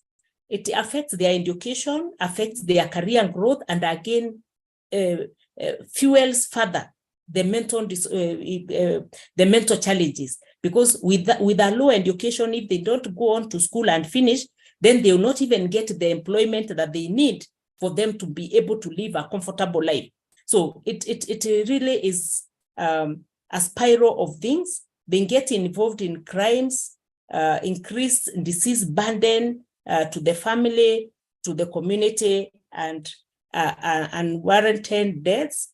What can we do? The family should be the first place where we develop stability. If we can have stable families, then the young people will feel safe in the family. They will develop the connectedness that our first presenter was talking about. They feel they belong. So when this connectedness is there, they will not lose hope. They will not feel lost. We also need to encourage them to share what they feel, getting close to the young people so that they can know they have safety around the mature persons, either the parents or at the school level.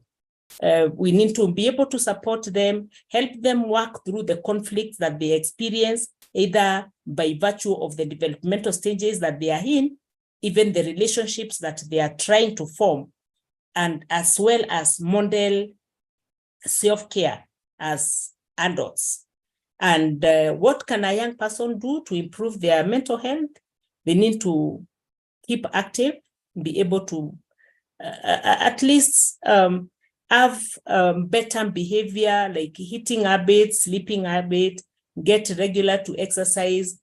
Technology is contributing a lot to and destabilizing them, so they can avoid a lot of time on the screen, especially on internet. There's a lot of internet usage, and you find much of it is leading them even to mental disorders. And of course, abuse of substances should also be discouraged, so that then we can help our young people to have better mental health. And that is my contribution to this for now. Thank you so much, Judy.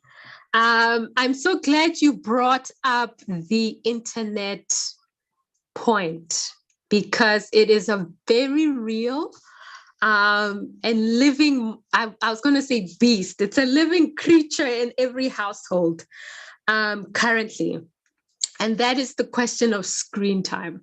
Now, I'm a parent. I'm a parent of children under the age of 10. And I have to consciously monitor their screen time. And I've realized that that has a lot to do with how I monitor myself, because children will follow what they see. So if they see me on the phone all the time on my screen, they think then it's okay. And then this is me saying, no, you can only have 2 hours of screen time a day. And then we need to learn practices of regulating, to teach children to regulate themselves with their screen time.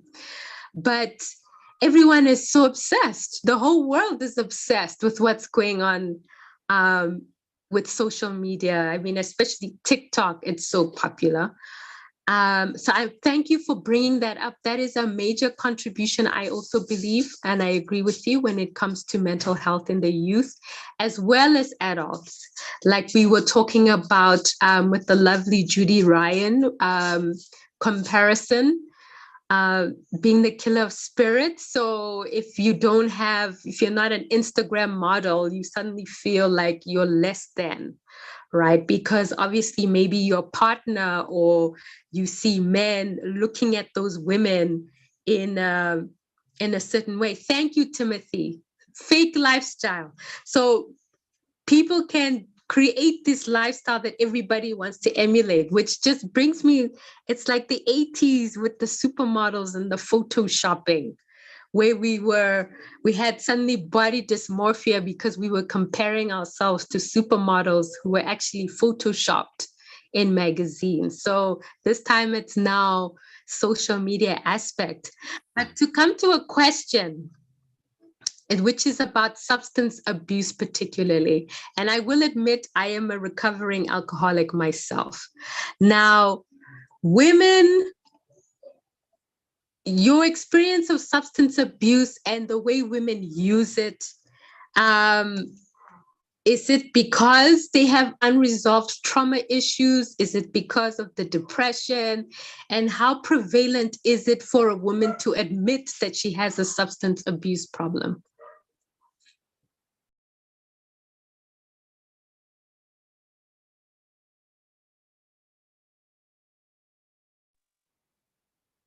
Pamela? Is that question targeted to me? Yes. Okay. Sorry. Should I repeat? I said a lot there, but should I repeat it?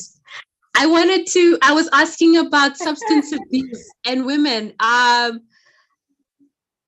are women able to admit they have a problem when it comes to substance abuse due to underlying mental health issues, in your experience? Yes, this is on the increase in Kenya, substance abuse among the women. Of course, the challenge we have is that our rehabilitation centers, we have rehabilitation centers, but the ones that are female only either don't exist or they are too few. So we have rehabilitation centers where you find it's a majority men and maybe a room for 2-3 women. The uptake of rehabilitation services for women is not as good. And yet we have mental health issues that are even substance use disorders. But the uptake of services for counseling, for rehabilitation for women is not as good. Fueled, of course, by stigma and the aspect that also maybe it is the husband who is supposed to pay, and being expensive, they decide not to pay for them. So you find they are just struggling on their own. They are not able to get the necessary support. Wow. Okay. So now you've brought up the question of money and access to mental health, which is a very valid point. Government is not focused on this in any way. Do you believe? Do you think the government would be proactive in coming up with programs to deal with substance abuse in women?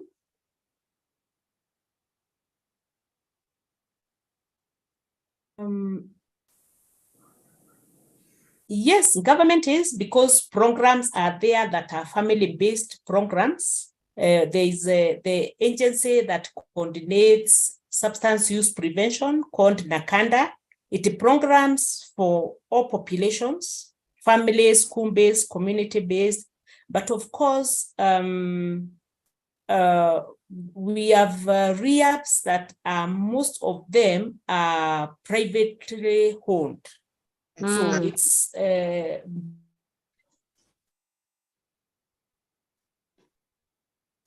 think the only rehab we have in Kenya that is not charged is Mathare. because, as I pointed out, but government doesn't have a lot. I mean, the rehabs that are government sponsored are quite few.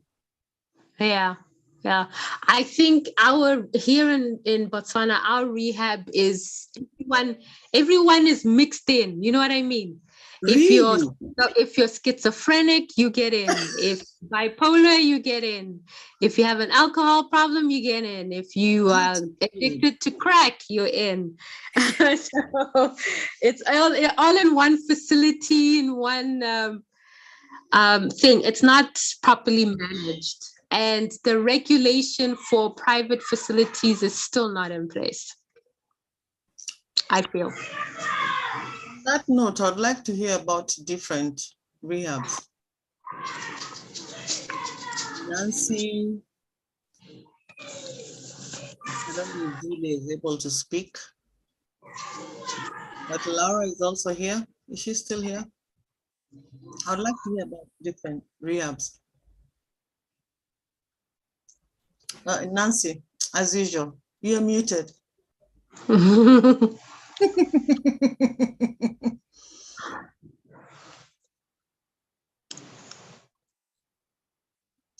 Nancy, or should we say your whole name, Chin Wagner?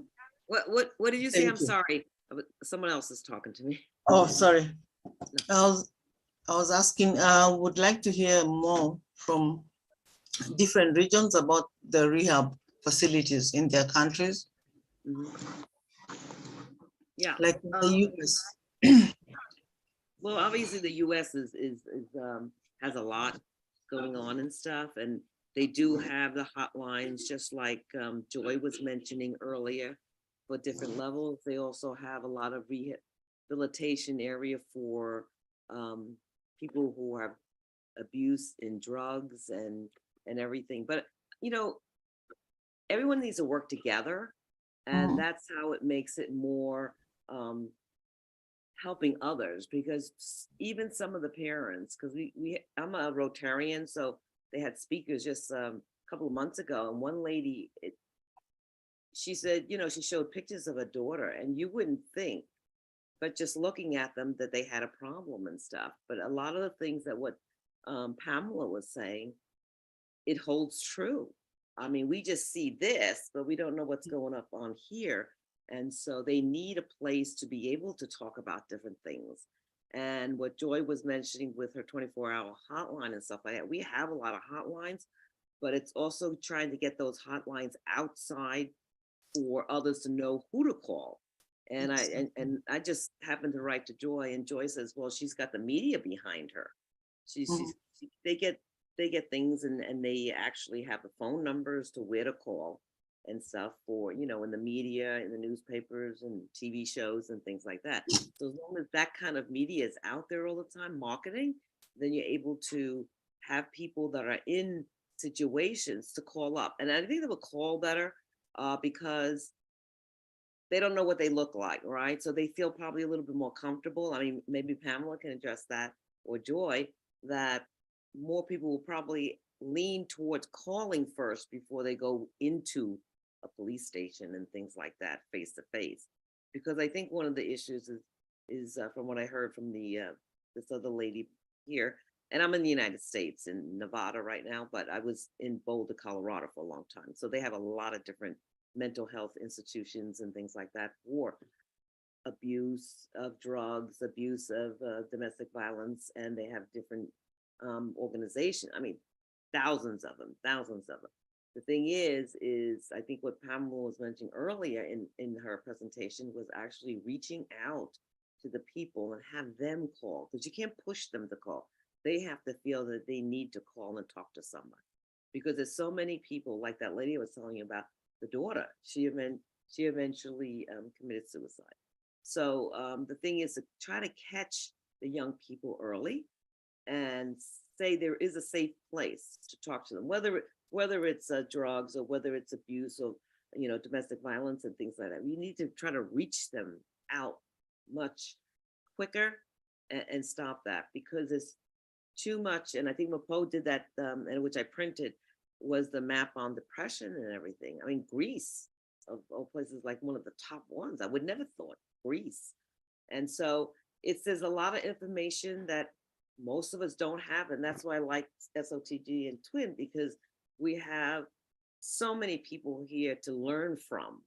And that's why I come on all the time, because this is what I want to do here in America when we start the TIWN here and get it going in different cities.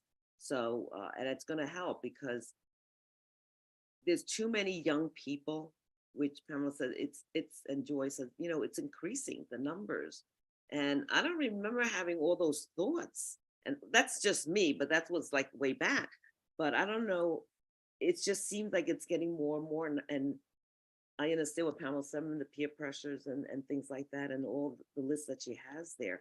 It's just so many things that are happening that we need to really address, and not just say, oh, it's another one of these. No, it's really important. This is the future of the next generations and stuff that we need to be working with and teaching. So I believe that's important. But we have a lot of different rehabilitation areas and people that help, just like what Joy's doing and Pamela's doing to reach out to people.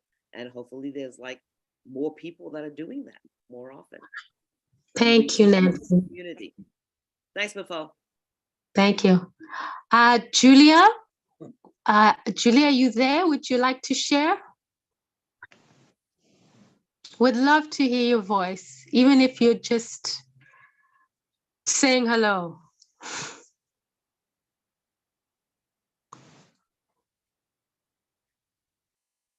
Okay. We have Maitri just joined the call. She's our next speaker. She's going to take us through a meditation, which will be nice.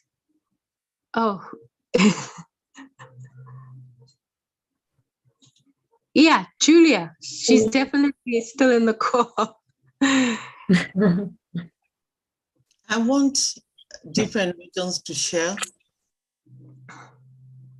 what their youth are going through Lara also, if you could share. Salau.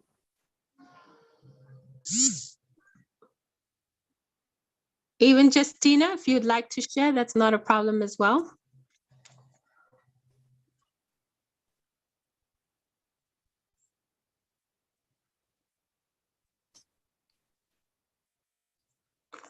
While everyone is thinking about what to share, she's connecting her headphones. Awesome. Laura? Yes, I don't know so much about this subject. I think here in Europe we have a lot of program for the mental health. In Romania we have the child phone, the teenager phone, and I think the depression phone for people who are in need of somebody, a specialist to talk with. But I don't know so much about this subject. I really don't know, but I think it's important to help, especially the youngest person, the children, the teenagers, because I don't know if you are different, because Nancy told before that it's another generation and maybe this generation have much need. No, what I think is that we as a generation and the one will follow after us, we are learn to be open with our feelings and to expect more. And I think it's not a problem, but it's so different in comparison with what happened in the past that can be seen like we are something else. No, I think person starts to understand that their own feeling is not something to be rejected, that their passion, their desire need to be accepted. And you know, in the past, from my point of view, it was like simple. If you wanted to be an architect and your family said, no, you'll be an engineer, then you just accept your fate and you don't put question. Today isn't like that anymore. And I think we need to understand that it's not people who had changed, it's the time, it's the way we think, it's the way we accept ourselves that is change. And because the new generation come into this world between two poles, between the past and the present, is more hard for them. But I hope personally that in the future, this thing will be, you know, balance themselves, and we will see a world where teenagers will not have these problems anymore, for example, you know, because the past generation will feel the same like they did. Of course, they will continue to develop. It's normal. It's normal to evolve as a race, of human race. But I think with time, this difference will start to be less and less powerful between generations. So, yeah, this is my opinion at least. Thank you, Laura. Nice opinion. Thank you. It. Justina, are you ready to share? Yes. Yeah, I just came across. I was called Julia in the past, so sorry, I'm just accidentally funny. I thought so. That's standard for me. No, I thought so. Like people called it Julia. You can go ahead. Thank you. So in Poland, I think we deal with a lot of like alcohol abuse, I think, but that's common kind of in few countries in Europe. That's the way we would deal with mental health issues, as far as I know. And yeah, like the way I kind of implement in my life is like I'm a language teacher as well, and I try to implement like some psychological like texts in my lessons as well. Just kind of open conversation between students and myself about problems like that.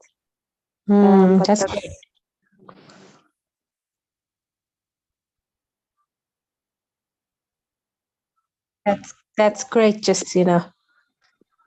So yeah, so there's lots to learn, and obviously I'm not a professional mental health professional, but I think it's very, very important. Thank you, Justina. I like how you said you try to open that dialogue with your students, which is fantastic. I think more of that needs to happen across the board, from primary all the way to tertiary. Thanks, Justina, for sharing. It's 9:01. If there's no one else who would like to quickly share, I just wanted to bring something up quickly before Maitri starts her presentation. And in Judy Ryan's segment, she talked about psychological safety. Now, I see with the sharing from the different continents, I sort of kind of get an impression, but you can go ahead and correct me if I'm wrong or if you have a different opinion.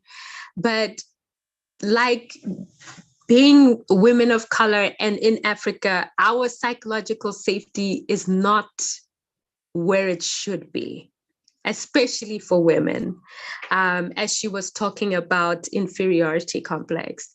So if you are in a marriage or with an intimate partner, it would make sense that psychological or mental issues would be prevalent in the Africa space, because we don't have that great of a psychological safety perspective, you know what I mean, when, especially coming from a patriarchal society. So I just wanted to add that.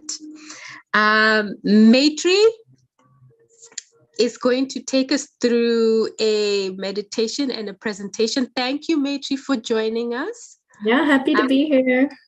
Yes, we love having you as well. We love having you as well. If you could introduce yourself to everyone who are going to have a lovely experience coming up after such heavy mind bombs have been dropped in the women's. Yeah.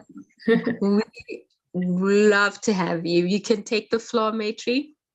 Thank you. I'm so happy to be here. I heard some of the conversation, and I know that we're talking about mental health today. You know, mental health is so important. It can make your day, it can break your day. Our perspective on life and how we come and face life is very important. And then some of the pressures that society has on us, I know, especially in, you know, the Eastern cultures. I'm Indian by background, and it is a patriarchal society, and there's a lot of pressures sometimes, you know, and that mental health side of it needs to be acknowledged too. And then COVID has completely changed the world, and there's a whole different side to, you know, are we alone more? Are we, you know, doing what we want in life, versus just being on the rat race and going. So I'm going to start with introducing myself. I have a presentation. I don't have to go through it to talk about the basics of meditation and what it is. And then I thought I would finish with a meditation, with a body scan. So sounds fantastic. Okay, great. I'm going to pull up my presentation then.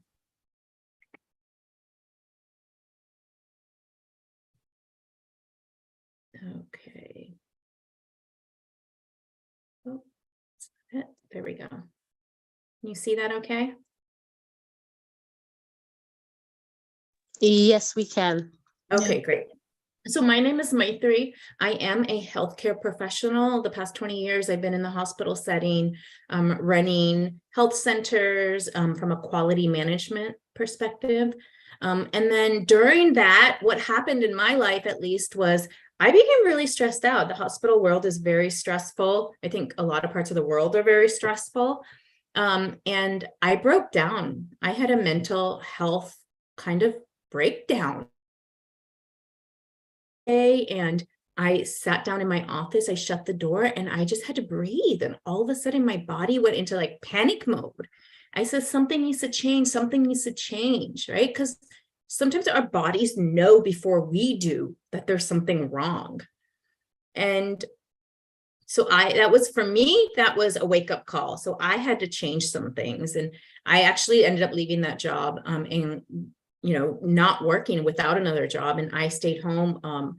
And I kind of got into a dark place, and that's the mental health side of it. We have to take care of ourselves, and we have to check up on our friends and our families to make sure that everyone's okay mentally, because physically we may seem like we're okay, but in our minds, we have so much running around and things going and things to do that sometimes it becomes overwhelming and it becomes a lot to handle.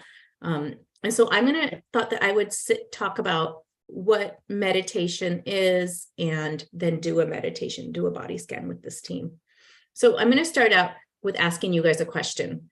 What does mental health or mental self-care look like for you? Like, when you say, I need a mental health day, or I need some time to myself, well, what does mental self-care look to you? I know some of my friends, they will paint or color because they're artists, they like that. Some of my friends play music and they DJ. Music is very powerful too, because it has the vibrations. Some people just like alone time. I like alone time. You know, being around a lot of people can take energy away, depending on your personality. And so that alone time, at least for me, it makes me re-energize, gives me more energy. And then exercising is always great too, because it actually changes.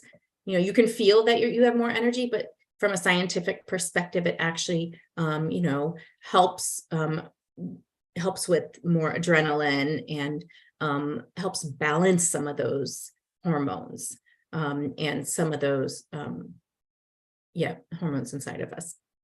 And spending time with friends and family. For those of you that are extroverts, you know, maybe spending time with other people is what self-care looks like for you.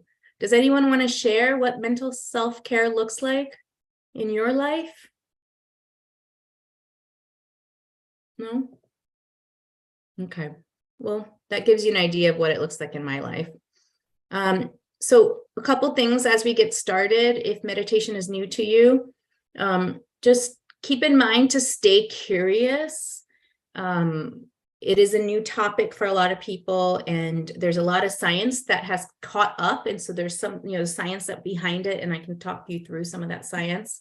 Remember that you're the experimenter, the experiment, and the data. So what I mean by that is you're the one who's going to practice. If you do practice breathing exercises or meditation or mindfulness, you will practice. And so you will see the difference on your own.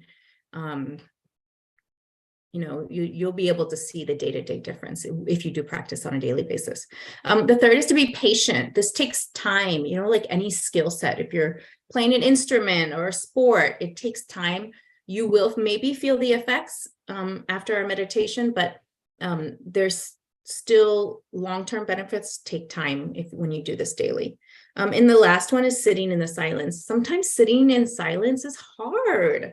You know, there's a lot going on and sometimes it's hard. So we're going to give you moments today to sit in that silence and sit with your breathing and, you know, maybe watching your thoughts wander back and forth. But we'll give you some time. So I wanted to talk about what meditation, mindfulness, and mindfulness meditation is. So meditation is actually a formal practice. It's the focus of the mind for a period of time. So it can be 60 seconds. It could be 1 hour if you can sit for 1 hour. It is a formal technique in practice. And the mind concentrates on a particular object, a thought, or an activity. So, I mean, I'll give you a simple example. If your mind is on a work project, and if you're meditating and, you know, your thoughts go to that work project, there is still a type of meditation around that because you're concentrating on one thing. So there are a lot of different forms. And so just kind of keeping that in mind. The different forms you might have heard of our insight, transcendental, mantra, guided visualization. We're going to do a guided body scan in a little bit. And then mindfulness, on the other hand, is a more informal process. It's the practice of present moment awareness. So I heard someone talking about it a little bit ago that, we have to be more aware of our own feelings. And some of that is that moment to moment awareness. How am I feeling? Does my stomach hurt? And why does it hurt? Am I thinking about something? Did I eat something wrong? Like just being aware of your body. And so today's body scan will help a little bit with that awareness. Mindfulness is really being in the moment, and it is kind of like paying attention and noticing without judging. Paying attention that your lower back maybe hurts, but don't judge yourself for it. Or that, you ate some cheese that made your stomach hurt. That happens to me a lot, but I still love my pizza. Just being aware of what your body is going through and what your mind is going through. And it can be developed, it can be practiced. So we'll talk about that.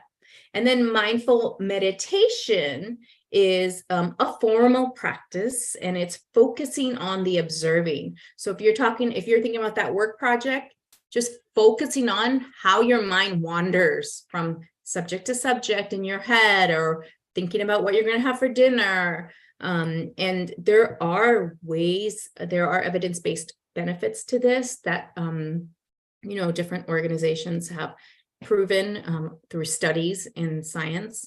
And so, it's really being aware, like we were talking a little bit ago, being aware of your thoughts, your emotions, your surroundings, and increasing that awareness. And when that awareness increases, your productivity increases, your creativity increases, all of that.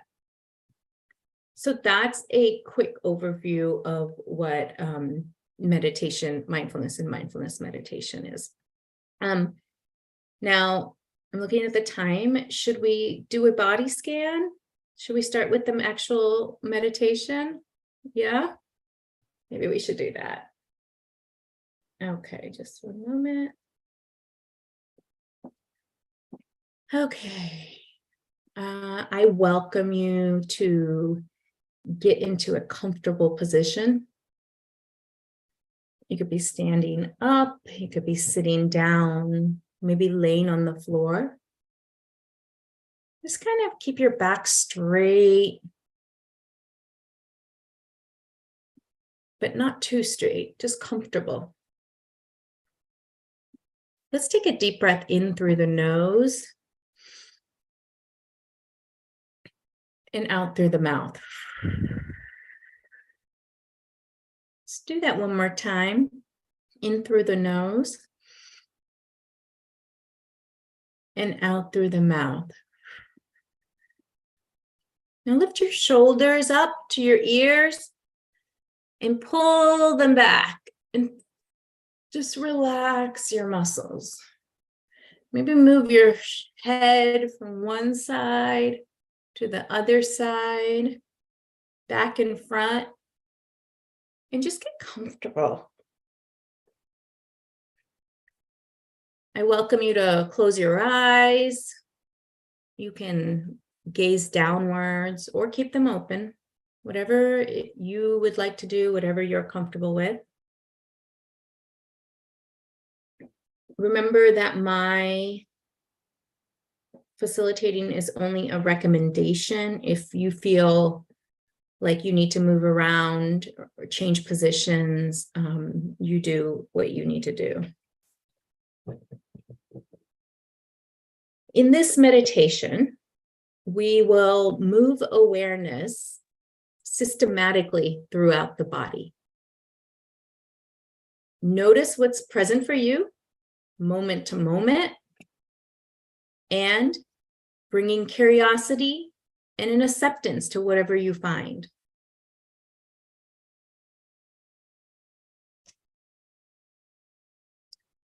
Okay. As you scan the body, if you notice pain or emotional discomfort, you may choose to return to the breath. Allow yourself to rest in stillness, beginning by noticing the breath is moving in and out of your body. Let's take some time to bring awareness to your natural rhythm of breathing, the flow of the in-breath and the out-breath, just as it is. No need to change anything. Just feel your natural breathing.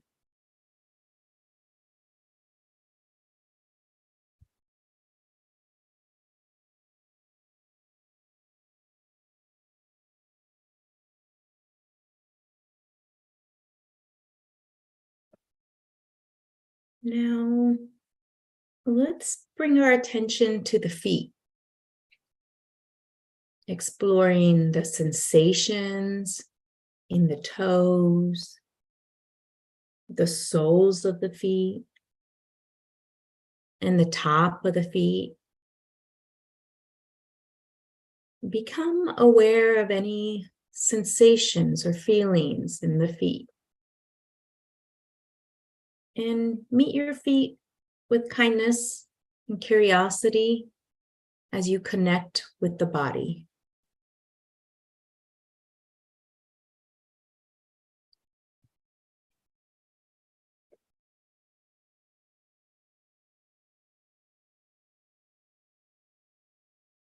Shifting awareness to the legs, the ankles, the lower legs, the shin bones, the muscles of the calves.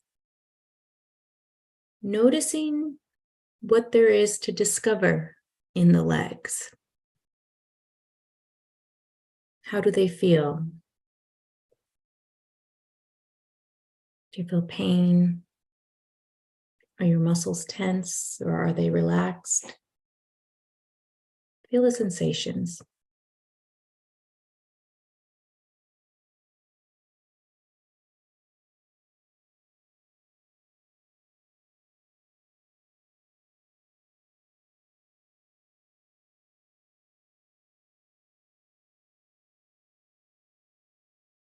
Now, becoming aware of the knees, the kneecaps, the tendons, the muscles. What do you notice in your knees?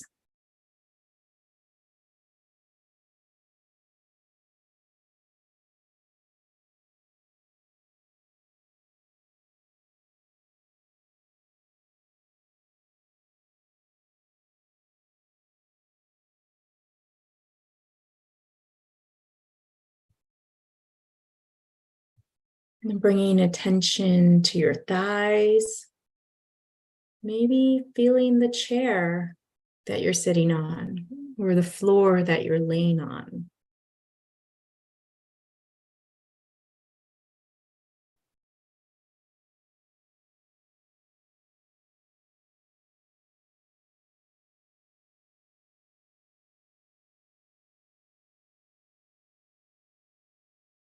Now, shifting your attention to your hips, your pelvis, your tailbone, and your buttocks. Noticing what there is to discover in this area of the body. And breathing.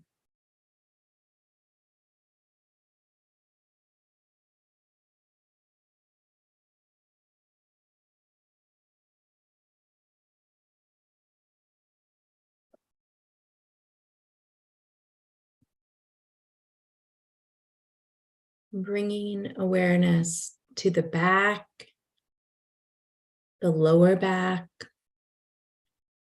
the middle back, the upper back. This is usually an area where many people hold tension. Take your time and meet with what you find with friendly curiosity.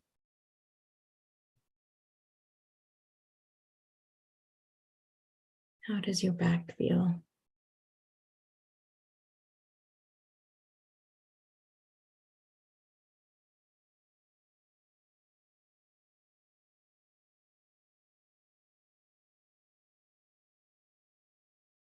Now moving to the shoulder blades, feeling the sensations in your shoulders.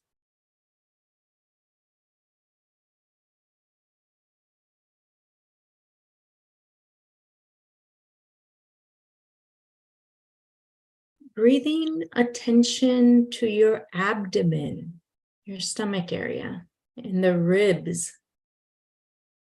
Perhaps sensing subtle movements of the rib cage as the lungs expand and release with every breath. As you breathe in and out, how do your ribs feel?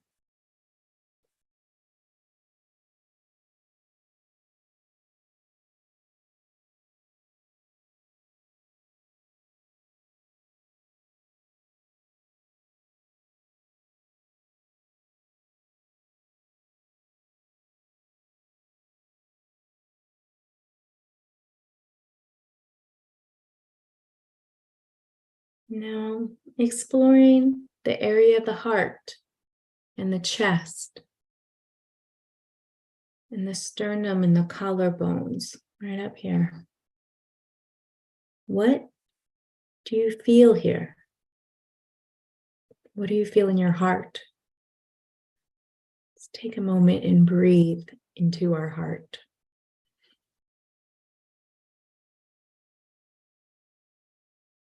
And if you want, you can place a hand on your heart. Let's just take a moment here with our hands on our heart.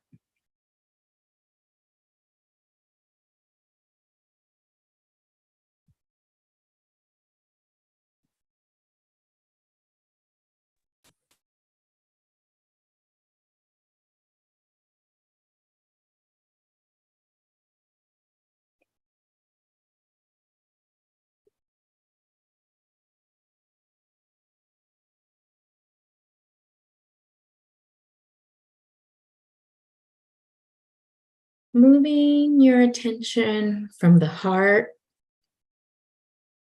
to the top of your shoulders. Take your time here. A lot of people feel tension here. I know I do.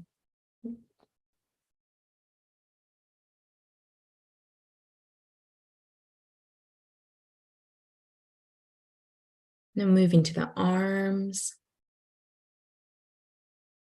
Shifting awareness to your upper arms, your elbows, your lower arms, your hands and your palms and your fingers and thumbs. Noticing and sensing the feelings in your fingers and your arms. And then just being with what arises, the feelings and the sensations.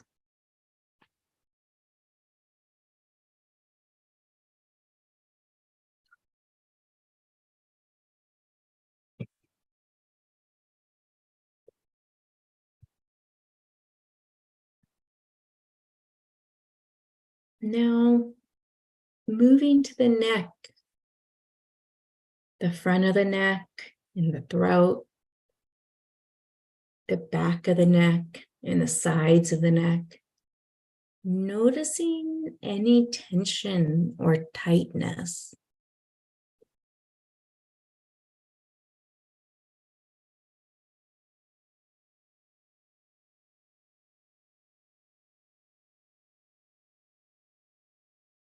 Bringing awareness to the head, sensing your jaw, the tightness or clenching of the jaw, the chin, the teeth.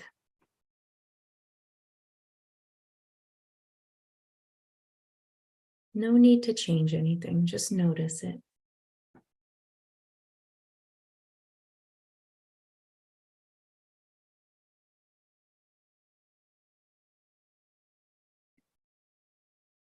Bringing attention to your mouth, your lips, your teeth, and your tongue, maybe the inside of your mouth.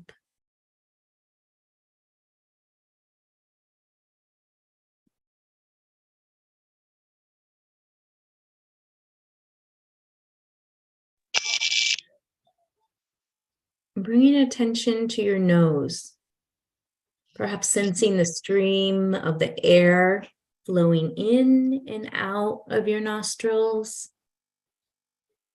Noticing the cheekbones and the skin and the muscles of the face.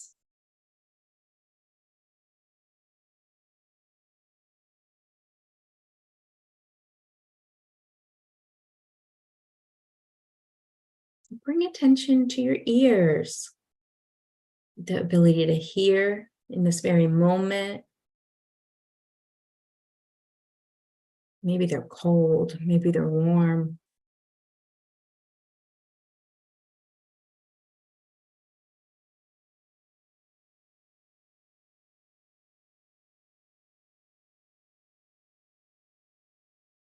Bring your attention to your eyes and the bones around your eyes.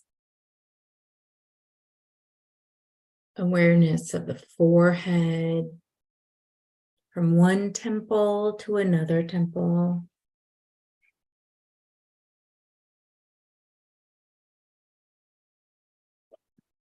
Now, shifting attention to the scalp, your skull, protecting the brain,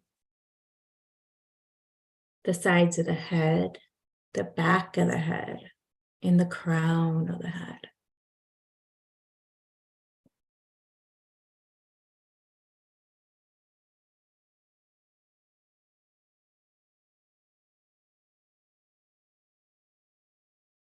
Now, inviting awareness of the entire body, from the top of your head, where your crown is, all the way down to your toes. And then feel those sensations going from your bottom of your toes, through your body, all the way to the top of your head.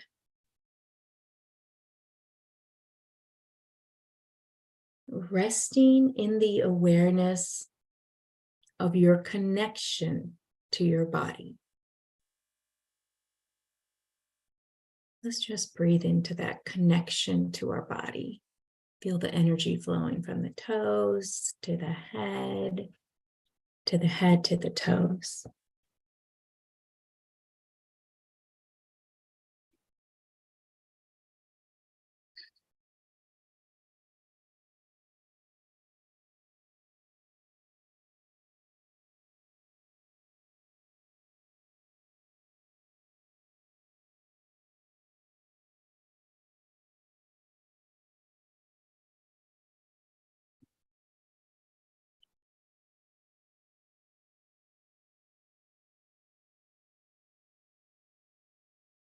Now, appreciating that you've taken the time to pause, to cultivate your capacity to be present and to replenish yourself in this way.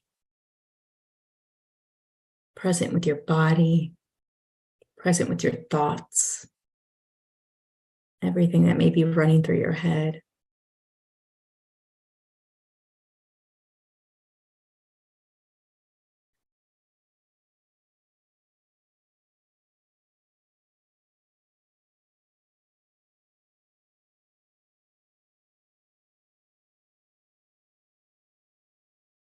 I invite you to transition out of the meditation by gently wiggling your toes and your fingers.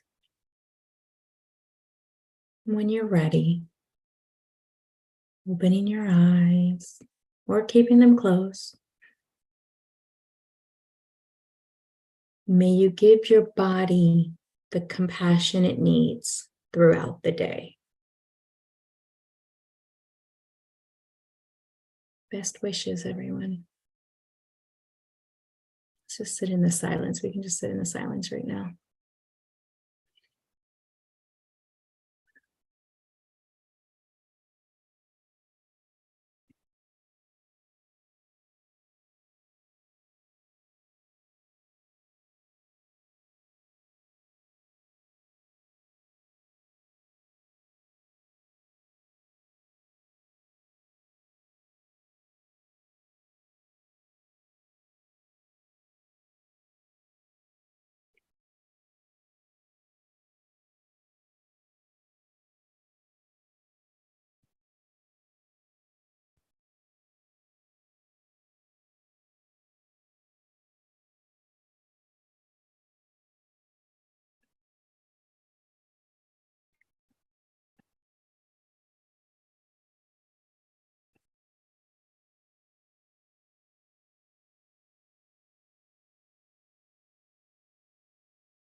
Thank you so much, Maitri. As I told you, I think I shared with you and Pamela, in Africa, meditation is kind of, I don't know. People look at it like, I don't know whether it's voodoo or, I don't know. And one of the things Trent told me today is, he said, praying is talking to God, while meditation is listening to God. So I think this is something the African team need to look into. Mm. And I think Pamela also shared with me that she has told clients that meditation is important. Mm-hmm. Yeah. I didn't know about meditation until I joined Spirit of the Game. Ah. Imagine, I wasn't aware about it. Yeah. And the moment I did it, when we finished the session, I slept 10 minutes, I was fast asleep. Yes. I think it is important. Yeah. We need to get out of those culture, whatever, and practice it. Yeah. Yeah. You know, meditation is, some people say that praying does something similar, that when they pray, they feel that energy too. Mm-hmm. And I think that's true. One of the meditations is the mantra and the speaking. And it's the same thing when you say certain prayers, the vibration of what you're saying, the vibration that when you're saying it, talking, does, in the singing does, it changes the energy of your body in a good way. Yeah. I think there's a lot of like clarity, because sometimes you have to sit in the silence, and only when you sit in the silence does sometimes the answer come. And Buddha says this, and Jesus says this, and every religion says this. Taoism, Hinduism, everything talks about, Christianity, it talks about sitting in the silence. Mm-hmm. And there's something about breathing. Mm-hmm. And when we breathe through our nose, through our mouth, but really through our nose, when you breathe in and out, sometimes you breathe in through your nose, out through your mouth, and there's a kind of a cleansing side to it. Mm-hmm. We do it normally. We just walk around and we breathe. We don't think about it. Exactly. But when you sit in silence and you concentrate on your in-breath and your out-breath, mm-hmm.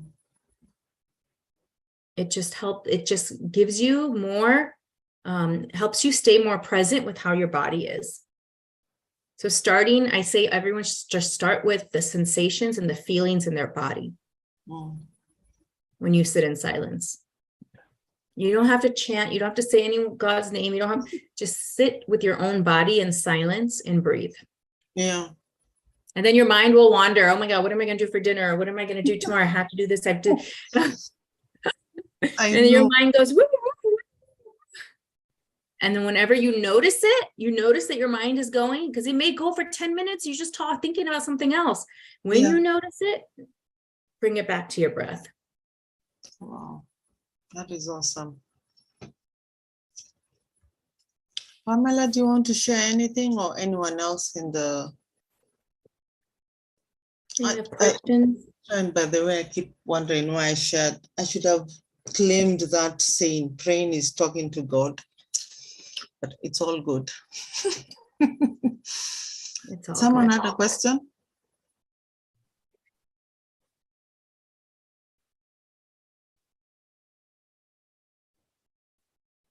Did someone want to share something?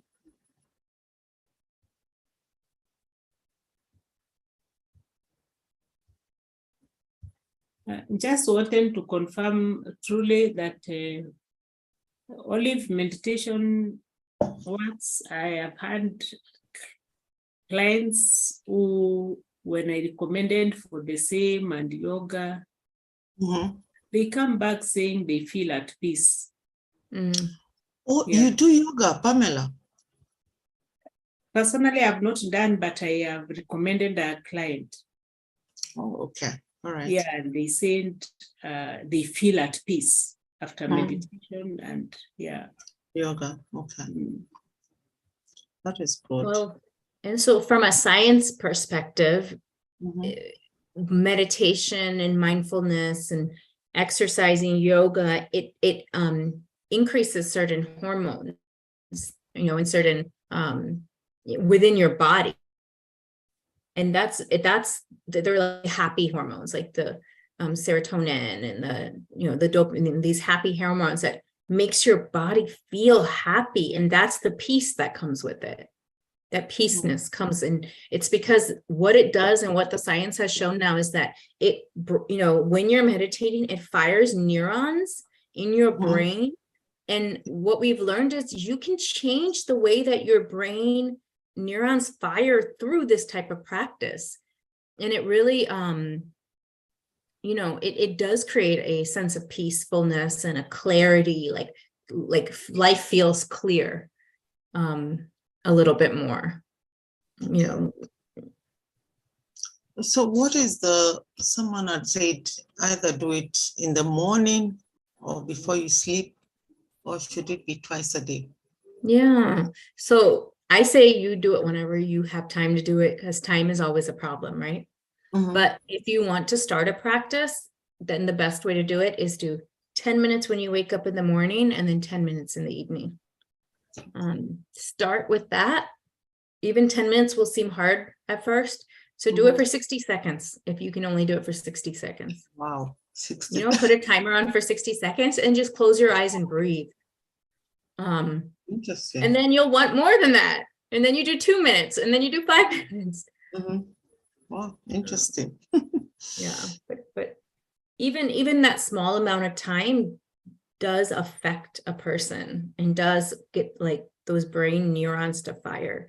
And it just helps you become more aware of your own feelings, aware of how your body feels, aware of how other people are talking to you and you're talking to other people. Like that does make a difference too, and how you relate to society and your friends and your family and community. More aware of where are you spending your time? Are you helping your community, like Spirit of the Games, or, are you happy with where you're spending your time? I mean, it becomes an awareness of everything. And it's also shown to increase self-respect and decrease anxiety and decrease stress. There's certain stress hormones. And when the stress starts and you meditate, it blocks the stress hormones. So you feel less stressed. And that is also part of the reason you feel more at peace. Is there a training someone goes through? Yes, you can get a training as a meditation instructor. That's what I have. and you learn all the science behind, how this long- happens or what's How going long on. is the training? It took me almost 2 years. Okay. Wow, 2 years. Okay. It's a lot. It's a lot. Yeah. Pamela, I need to ask you. Do you know any experts in meditation or yoga? Yes, I know a trainer of yoga I can refer. Thank you. Yes. Okay, all right. Not meditation, just yoga. But So, for meditation, I can seek from my client that I referred, and she Mhm. was able to get somebody for meditation. I can find out. Okay. Yeah. But So, since you have stayed in this program, I believe you support what Maitri is doing. And I think you two need to connect. Sure. yeah, we should connect. We So should, I'm yeah. putting my website here. On our website, we have free meditations. So you can go on and listen to them. There, some of them are less than 10 minutes and it's a recording. So you just get comfortable like we did today, with your back straight, and then just close your eyes and listen to it. And so there are some meditations that are on there that you can get. All right. Thank you very much. Thank Maitri, you. Pamela, Thank you. our attendees, Charity, Judy, Jasna, and Julia, Jane. Thank you so much for taking your time to join us. And I hope I'll be seeing more of the speakers in our next meetings. Yes, we will. We will. Yeah, I really appreciate the time that you've taken. Thank you. Yeah.